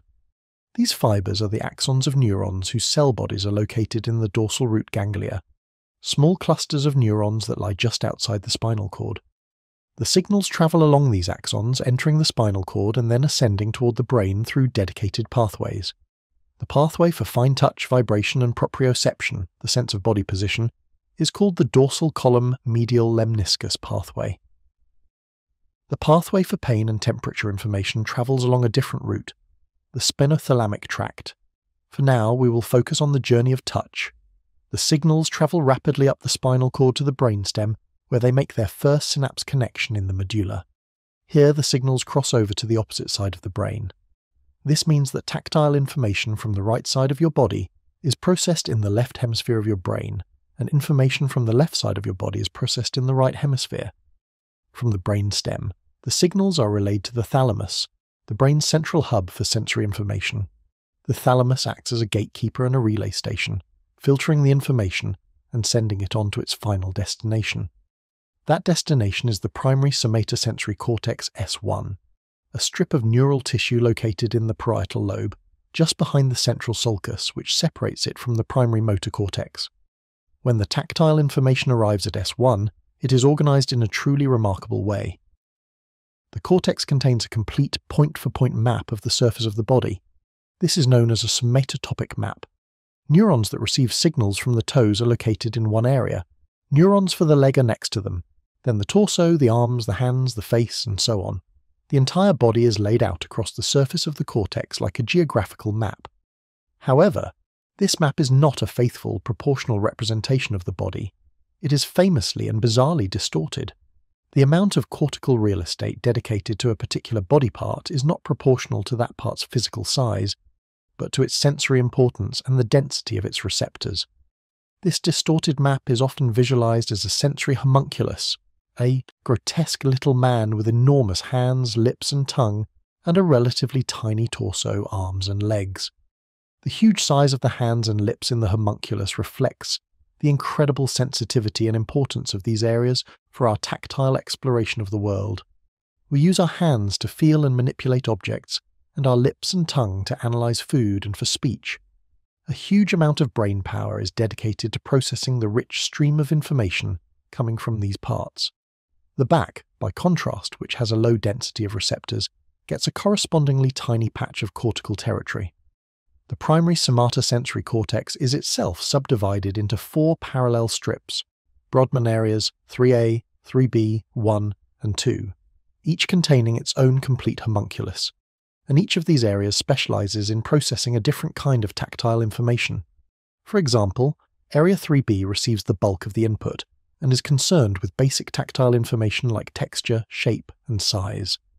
Area 1 is more involved in processing texture information, while Area 2 integrates tactile information with information about body position from the joints and muscles.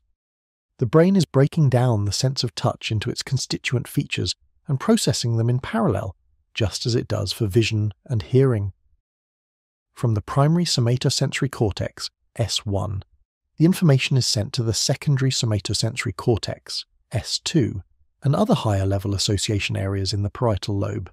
It is in these areas that the more complex aspects of touch perception are constructed. While S1 might tell you that you're feeling a small, hard metal object with a serrated edge, it is in the higher-level areas that you recognize this object as a key. These areas integrate the tactile information with memory and experience to allow for object recognition through touch alone. This is also where the brain constructs our body image, our conscious sense of the shape, size, and boundaries of our own body. The somatosensory cortex provides the raw data for this body image, the constant stream of information that tells the brain where each part of the body is and what it is feeling. This map is not fixed. It is remarkably plastic and can change with experience. For example, in a violinist, the area of the sensory homunculus corresponding to the fingers of their left hand, the hand used for fingering the strings, is significantly larger than the same area in a non-musician. The brain has dedicated more neural resources to this highly trained and sensitive body part. This plasticity is also seen, more dramatically, in cases of amputation. If a person loses a hand, the area of the somatosensory cortex that used to receive input from that hand does not simply go silent. Over time, it will be invaded by the neighboring cortical regions. The area that represents the face, which is adjacent to the hand area on the homunculus, will often expand to take over the now unused hand territory. This can lead to the strange phenomenon of phantom limbs. The person may feel vivid sensations, including touch and pain, in their missing hand. In some cases, touching a specific part of their face can trigger the sensation of being touched on their phantom hand, because the face neurons have rewired themselves to connect to the old hand area of the cortex. This demonstrates that our perception of our body is not a direct reading of our physical form, but a construct of the brain based on the maps it maintains. The sense of touch is also deeply intertwined with our emotional lives. While we have discussed the mechanoreceptors responsible for discriminative touch, the what and where of touch, recent research has identified another class of nerve fibers in the skin. These are slow-conducting, unmyelinated fibers called C-tactile CT afferents. They do not respond to the fine details of texture or pressure. Instead, they respond most vigorously to a slow, gentle stroking touch, the kind of touch we would associate with a caress. The signals from these CT fibers do not travel to the primary somatosensory cortex. Instead, they project to brain areas involved in emotion, like the insular cortex and the anterior cingulate cortex. These fibers are thought to be the basis of emotional or affective touch. They don't tell us what we are touching, but how that touch makes us feel. The pleasant, comforting feeling of a gentle touch on the arm is carried by this separate emotional touch system. It is a system that is crucial for social bonding, from the bond between a mother and her infant to the intimacy between romantic partners. It is the neural basis for why a hug can be so comforting, or why a simple touch on the shoulder can convey empathy and support. In the end, the map of a touch in the brain is far more than a simple representation of the skin. It is a dynamic, plastic, and multi-layered construct. It is a high-resolution map that allows us to explore the world with our hands. It is the foundation of our body image, our sense of self. And it is a deeply emotional system that connects us to others. The journey from a simple pressure on the skin to the complex experience of touch reveals the brain's extraordinary ability to create not just a perception of the world, but a feeling of our place within it. Thus far, our symphony of the senses has been composed of movements that describe the world outside and our physical interaction with it. The light of vision, the vibrations of hearing, the chemicals of smell and taste, and the textures of touch. These senses build our perception of reality. But our sensory experience is not limited to this external world. The brain is also in constant communication with the body itself, monitoring its state and, most critically, its integrity.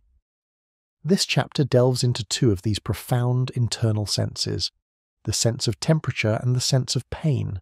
These are not senses that tell us about the identity of an object, but about its potential to harm us. They are the body's guardians, the unseen sentinels that trigger our most powerful protective instincts and ensure our survival in a world that can be both cold and sharp. These senses are often grouped with touch because their receptors are also located in the skin, but they operate through entirely separate channels. They are the body's alarm system, constantly monitoring for conditions that deviate from the safe, narrow range required for our cells to function. Our sense of temperature is not a measure of an object's absolute temperature, but rather the rate of heat transfer between that object and our skin. This is why a metal pole at room temperature feels colder than a wooden one. The metal is a better conductor and draws heat away more quickly, which the brain interprets as cold. This perception begins with specialized nerve endings in the skin called thermoreceptors. The magic lies in a family of ion channel proteins in their membranes called TRP channels, which act as molecular thermometers. Different TRP channels are tuned to open at specific temperature ranges. For example, one channel opens when the skin cools, generating a signal the brain reads as cold. This same channel is also chemically activated by menthol, which is why mint creates a cooling sensation without any actual change in temperature. Conversely, another channel opens in response to high heat, above the threshold where tissue damage can occur. This channel is famously also activated by capsaicin, the chemical in chili peppers, which is why eating a hot pepper produces a powerful burning sensation. The sense of pain is arguably the most important for our survival. It is a complex experience with both sensory and emotional components, acting as the body's urgent alarm bell that tissue damage is occurring or imminent. The system dedicated to detecting this harmful stimuli is called nociception, and its receptors are known as nociceptors. These free nerve endings are found throughout the body and only fire when a stimulus is intense enough to be potentially damaging. Some nociceptors respond to intense mechanical pressure, like a sharp object. Others respond to extremes of temperature, both hot and cold. A third type responds to various chemical substances, including toxins or the chemicals released by our own damaged cells. The most common type is polymodal, responding to a combination of these harmful stimuli. When you're injured, you often feel two distinct waves of pain, which are carried by two different types of nerve fibers. The first wave is a sharp, stabbing, and well-localized pain that you feel instantly. This first pain is carried by fast-conducting delta fibers and provides immediate, precise information that prompts a rapid withdrawal reflex, like pulling your hand from a hot stove. The second wave, which arrives a moment later, is a dull, throbbing, and more diffuse ache. This second pain is carried by slow-conducting C fibers. Its purpose is to enforce rest and protection of the injured area, ensuring it has time to heal. The journey of these signals to the brain is not a simple one. In the spinal cord, gates can modulate the signals, either allowing them to pass or blocking them. This is why rubbing an injured area can sometimes reduce the pain. The signals from touch can help close the gate on the pain signals. Once in the brain, the experience of pain is constructed across a wide network of regions. The sensory component, its location and quality, is processed in the somatosensory cortex. But the unpleasant emotional component, the suffering, is processed in the limbic system. This is why pain is not just a sensation, but a powerful emotion. In conclusion, the unseen senses of temperature and pain are our body's silent guardians. Thermoception provides the constant feedback needed to maintain our delicate thermal balance, while nociception provides the urgent, unavoidable alarm that protects us from harm. They are powerful reminders that our sensory symphony is not just about creating a beautiful and detailed perception of the world, but about ensuring our safe passage through it. They are the raw, primal voices of the body itself, speaking a language of survival that the brain cannot afford to ignore. Our sensory symphony has so far explored the 5 classical senses that connect us to the world: sight, hearing, smell, taste, and touch, along with the crucial guardians of temperature and pain. These senses form our perception of the external environment. But there is another, equally vital sense that is so seamless and automatic, we are almost completely unaware of its existence. It is the sense that looks inward, the silent narrator of our body's own story. This is proprioception, the sense of self-movement and body position. It is the secret 6th sense that allows you to touch your nose with your eyes closed, to walk without watching your feet, and to know, without looking, that your legs are crossed as you sit. It is the brain's intimate knowledge of the body's posture and motion, the invisible thread that allows us to interact with the world in a coordinated and graceful way. Proprioception, from the Latin proprius, one's own, and perceptio, perception, is the continuous unconscious stream of information flowing from our muscles, tendons, and joints to the brain. It provides a real-time dynamic map of our body's position in space.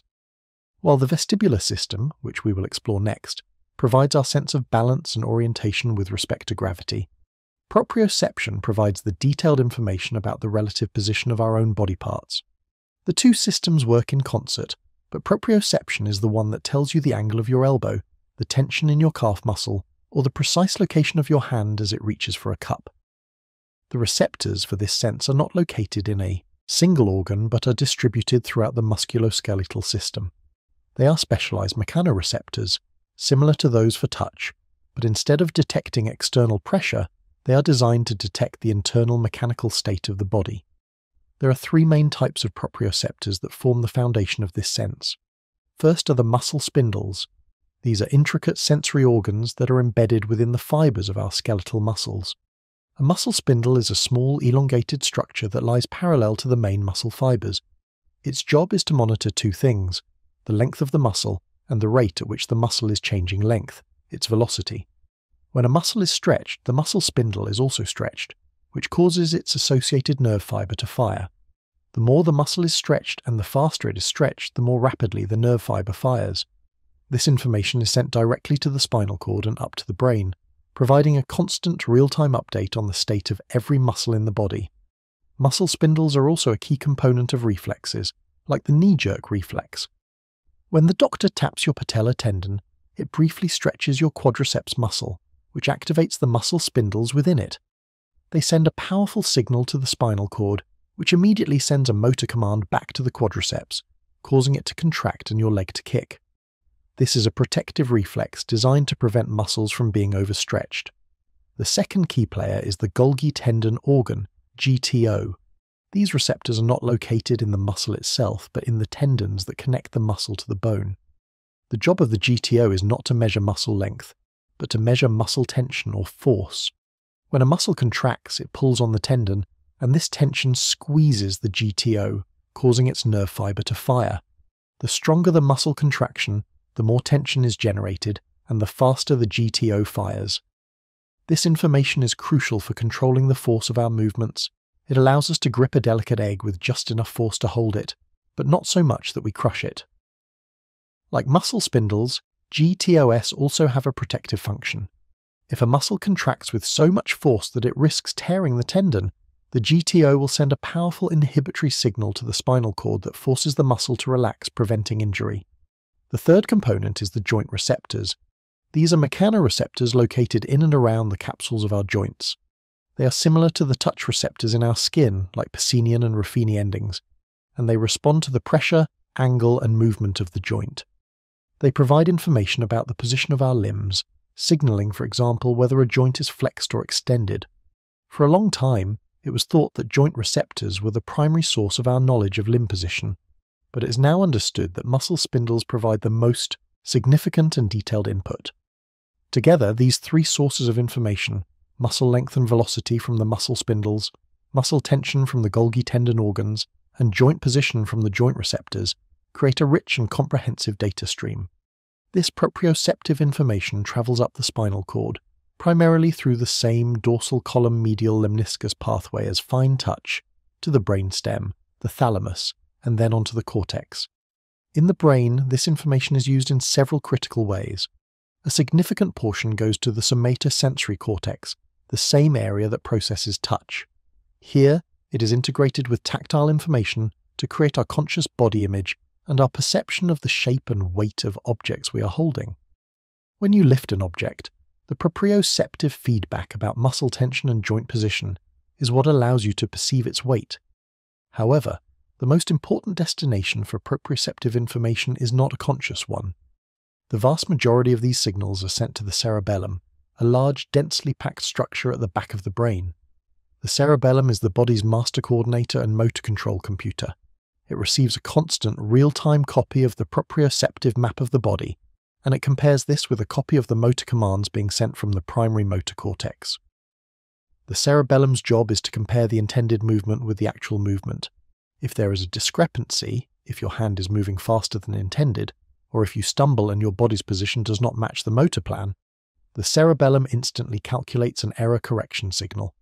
It sends this signal back up to the motor cortex to modify the motor commands on the fly. This is what allows for smooth, coordinated, and accurate movement. It is a constant unconscious feedback loop. When you reach for a glass of water, your motor cortex initiates a plan. As your arm moves, the cerebellum is constantly monitoring the proprioceptive feedback and making tiny, rapid adjustments to your muscle contractions to ensure your hand arrives at the correct location with the correct speed and shape.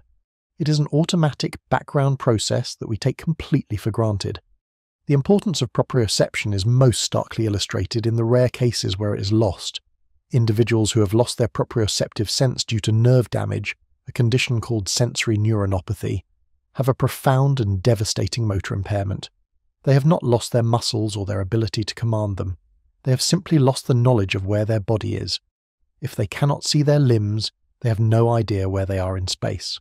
To walk, they must constantly watch their feet, consciously calculating every single movement. To reach for an object, they must use their eyes to guide their hand, a slow and clumsy process, because the automatic error correction from the cerebellum is gone. They describe the feeling as being disembodied, of their body being a foreign object that must be controlled by the puppet strings of their vision. Their plight reveals that our effortless grace, our ability to navigate the world without a thought, is a gift from this silent, secret sense. Proprioception is the unsung hero of our sensory symphony. It is the sense that allows all the others to function in an embodied way. It allows our eyes to remain stable as we walk, our hands to interact with the objects we see, and our bodies to move through the world we perceive. It is the deep, internal rhythm that holds the entire performance together, the constant, quiet hum of the body's own self-awareness that provides the foundation for every action we will ever take. We have explored the senses that map the world around us, and the secret sense of proprioception that maps the body's own internal landscape. But there is a crucial piece of the puzzle still missing: our relationship to the single most pervasive force in our environment, gravity. How do we know which way is up? How do we maintain our balance on 2 feet, a feat of engineering that is remarkably difficult? How do our eyes remain fixed on a target even when our head is moving? The answer to these questions lies in another of our hidden senses, a tiny, exquisite gyroscope and accelerometer located deep within our inner ear. This is the vestibular system, our sense of balance or equilibrioception. It is the body's internal navigator, the sense that anchors our entire perception of the world to the constant, unwavering pull of the earth. The vestibular system is the silent partner to the cochlea, the organ of hearing. The two are housed together in the bony labyrinth of the inner ear, a testament to their shared evolutionary history. While the cochlea is a snail-shaped structure dedicated to detecting sound vibrations, The vestibular system is composed of two distinct parts, the otolith organs and the semicircular canals. Together, these structures are responsible for detecting two critical types of information: linear acceleration, movement in a straight line, including our orientation to gravity, and angular acceleration, rotational movement or turning the head. Let's first explore the otolith organs. There are two of them in each ear, the utricle and the saccule. These are small, fluid-filled sacs, and within each one is a patch of sensory hair cells similar to those found in the cochlea. The cilia of these hair cells are embedded in a gelatinous jelly-like membrane. On top of this membrane sits a layer of tiny, dense crystals of calcium carbonate called otoconia, which literally means ear stones or ear dust. The function of the otolith organs is to detect linear acceleration. Imagine you're sitting upright in a chair. Gravity is constantly pulling downward.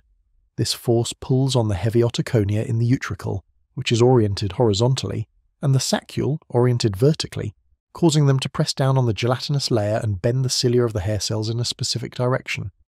This bending generates a constant baseline rate of firing in the vestibular nerve, which tells your brain this is down.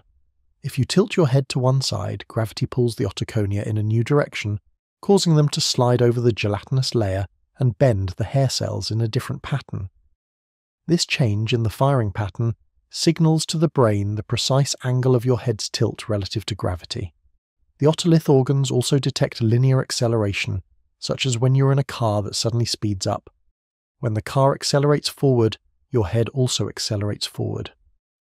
But the heavy otoconia, due to their inertia, lag behind for a moment. This causes them to slide backward relative to the head, bending the cilia in the opposite direction of the acceleration.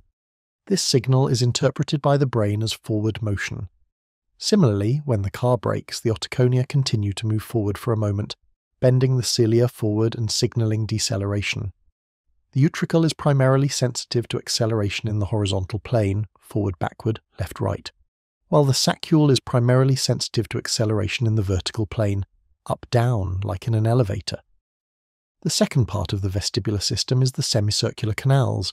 These are three tiny, fluid-filled, ring-shaped tubes, each one oriented in one of the three cardinal planes of space, roughly corresponding to pitch, yaw, and roll, or nodding yes, shaking no, and tilting your head from shoulder to shoulder. At the base of each canal is a small bulging chamber called the ampulla. Inside the ampulla is a gelatinous, sail-like structure called the cupula, which stretches across the entire canal. The cilia of the sensory hair cells are embedded in this cupula. The semicircular canals are designed to detect angular or rotational acceleration. When you turn your head, the bony canals and the hair cells turn with it. However, the fluid inside the canals, due to its inertia, lags behind for a moment. This lagging fluid pushes against the cupula, causing it to bend like a sail in the wind. This bending of the cupula, in turn, bends the cilia of the hair cells embedded within it, generating a neural signal. Each of the three canals is maximally sensitive to rotation in its specific plane. When you shake your head no, you're primarily stimulating the horizontal canal. When you nod yes, you're primarily stimulating the anterior canal. When you tilt your head from side to side, you're primarily stimulating the posterior canal. The brain interprets the combined pattern of signals from all six canals, 3 in each ear, to perceive any possible rotational movement of the head with incredible precision. It is important to note that the canals detect acceleration, not constant velocity. When you start spinning, the fluid pushes the cupula and you feel the rotation. But if you continue to spin at a constant speed, the fluid eventually catches up and stops pushing on the cupula, and the sensation of spinning fades.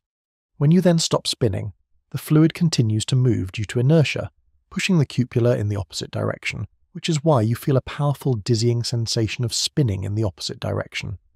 The information from the otolith organs and the semicircular canals is carried by the vestibular nerve to the brainstem, where it is processed in the vestibular nuclei. From here, the information is sent to several crucial destinations, highlighting the vestibular system's central role in our interaction with the world.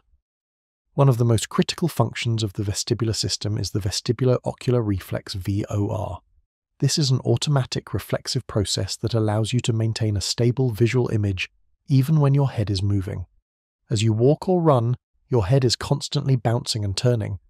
Without the VOR, your visual world would be a blurry, incomprehensible mess. The vestibular system detects the head's movement and sends an immediate signal to the motor nuclei that control your eye muscles.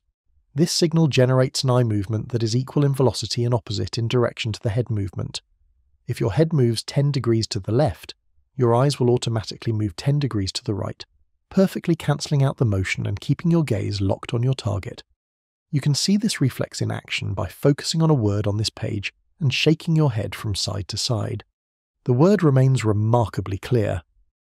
Now, try keeping your head still and shaking the page itself. The word becomes almost impossible to read. This demonstrates how effective and essential the VOR is.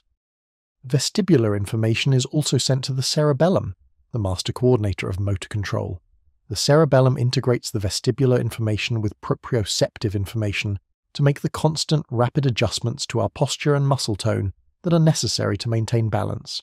It is the system that allows us to stand, walk and run without consciously thinking about it.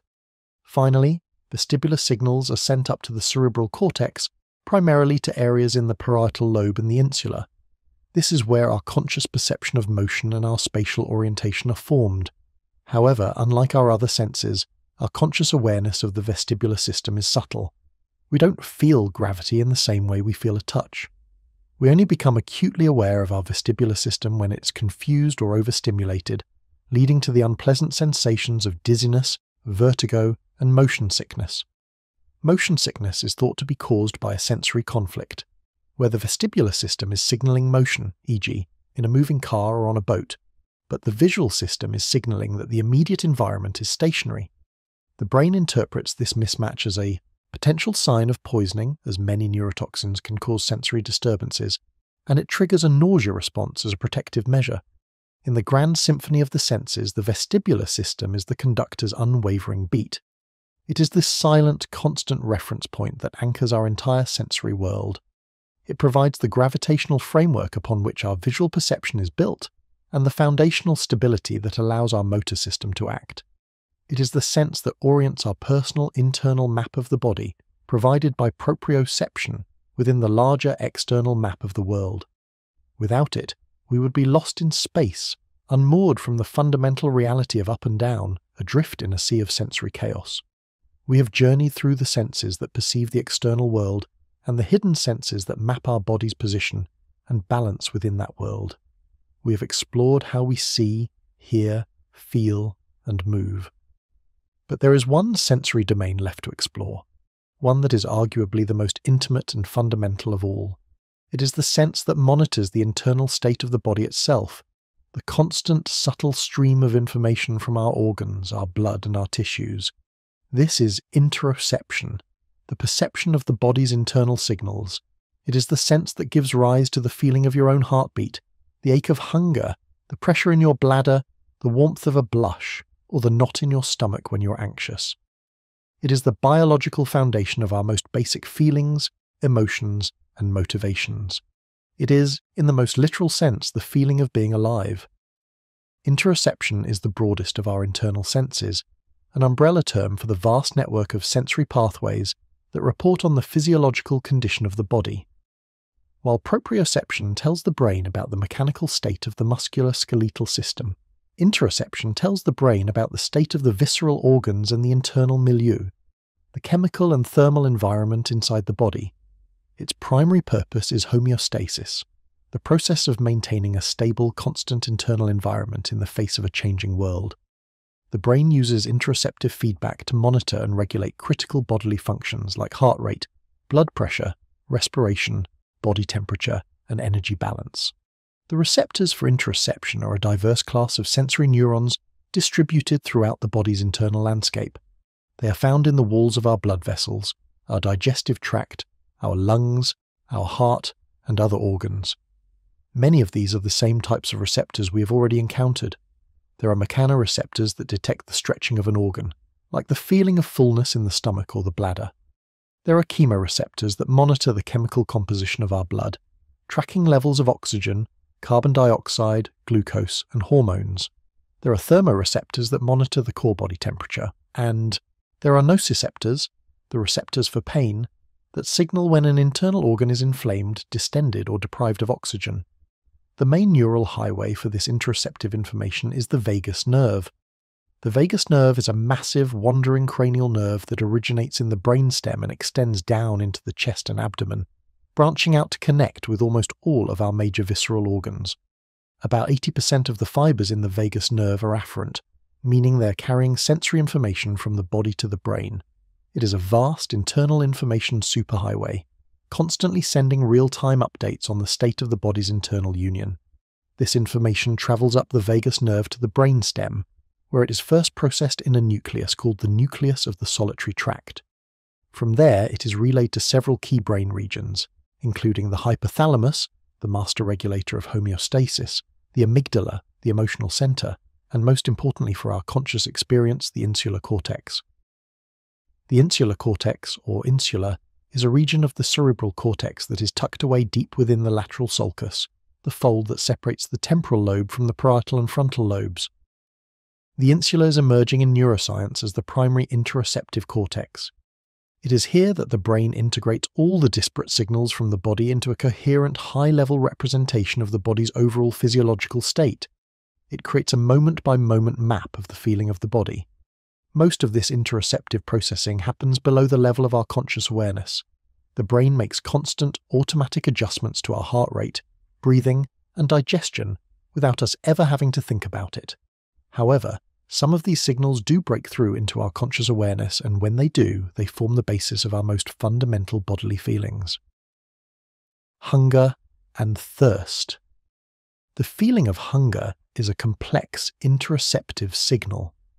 It arises from a combination of cues, including the mechanical sensation of an empty stomach and chemical signals from the blood, such as low levels of glucose and high levels of the hunger hormone, ghrelin. Thirst is similarly triggered by chemoreceptors that detect an increase in the concentration of salt in the blood or a decrease in blood volume. The brain, specifically the hypothalamus and the insula, integrates these signals to create the powerful, motivating sensations that drive us to eat and drink. Air hunger. The feeling of needing to breathe, sometimes called air hunger, is one of the most powerful and alarming interoceptive sensations. It is not, as is commonly thought, primarily triggered by a lack of oxygen, but by a buildup of carbon dioxide in the blood, which is detected by chemoreceptors. This signal creates an urgent, undeniable drive to breathe, ensuring the body maintains its critical gas balance. Heartbeat awareness. While we are not usually aware of it, our heart is beating constantly. The ability to sense one's own heartbeat without feeling for a pulse is a measure of interoceptive sensitivity. This sensation arises from mechanoreceptors that detect the pressure changes caused by the heart's contractions. Crucially, modern neuroscience is revealing that interoception does much more than just regulate the body. It is now believed to be the foundation upon which our entire emotional life is built. Theories of embodied emotion, dating back to William James in the 19th century, propose that an emotion is the brain's perception of the bodily changes that occur in response to a situation. According to this view, we do not run from a bear because we are afraid. We feel afraid because we perceive our own body's physiological response to the bear: the racing heart, the rapid breathing, the tense muscles. The insular cortex is the critical hub where this transformation occurs. It receives the raw interoceptive data about the body's state of arousal and combines it with information about the external context from our other senses. The brain then interprets this combined information to generate a subjective emotional feeling. The exact same physiological state, a racing heart, could be interpreted as fear if you are confronting a bear, as excitement if you are about to ride a roller coaster, or as joy if you are greeting a long-lost friend. The bodily feeling provides the raw material of the emotion, the context provides the meaning. This link between interoception and emotion explains why our emotional language is so deeply rooted in bodily sensations. We speak of a heavy heart, a gut-wrenching decision, being sick with worry, or having our breath taken away. These are not just metaphors, they are reflections of the real physiological changes that accompany our emotional states, changes that are sensed and interpreted by our interoceptive system. Individual differences in interoceptive ability, how accurately a person can perceive their own internal signals, have been linked to differences in emotional experience. People with more sensitive interoception tend to report experiencing their emotions more intensely. Conversely, disruptions in interoceptive processing have been implicated in a variety of mental health conditions, including anxiety, depression, and eating disorders. An anxiety disorder, for example, can be seen as a state where the brain misinterprets or overreacts to normal bodily sensations, treating a harmless palpitation as a sign of a heart attack, creating a vicious cycle of fear and physiological arousal. In the grand symphony of the senses, interoception is the deep, resonant cello line that provides the emotional foundation for the entire piece. It is the sense that connects the mind to the body, transforming the cold, objective facts of our physiology into the warm, subjective richness of our feelings. It is the constant internal hum that reminds us that we are not just disembodied minds observing the world, but living, breathing, feeling organisms fully engaged in the complex and beautiful business of staying alive.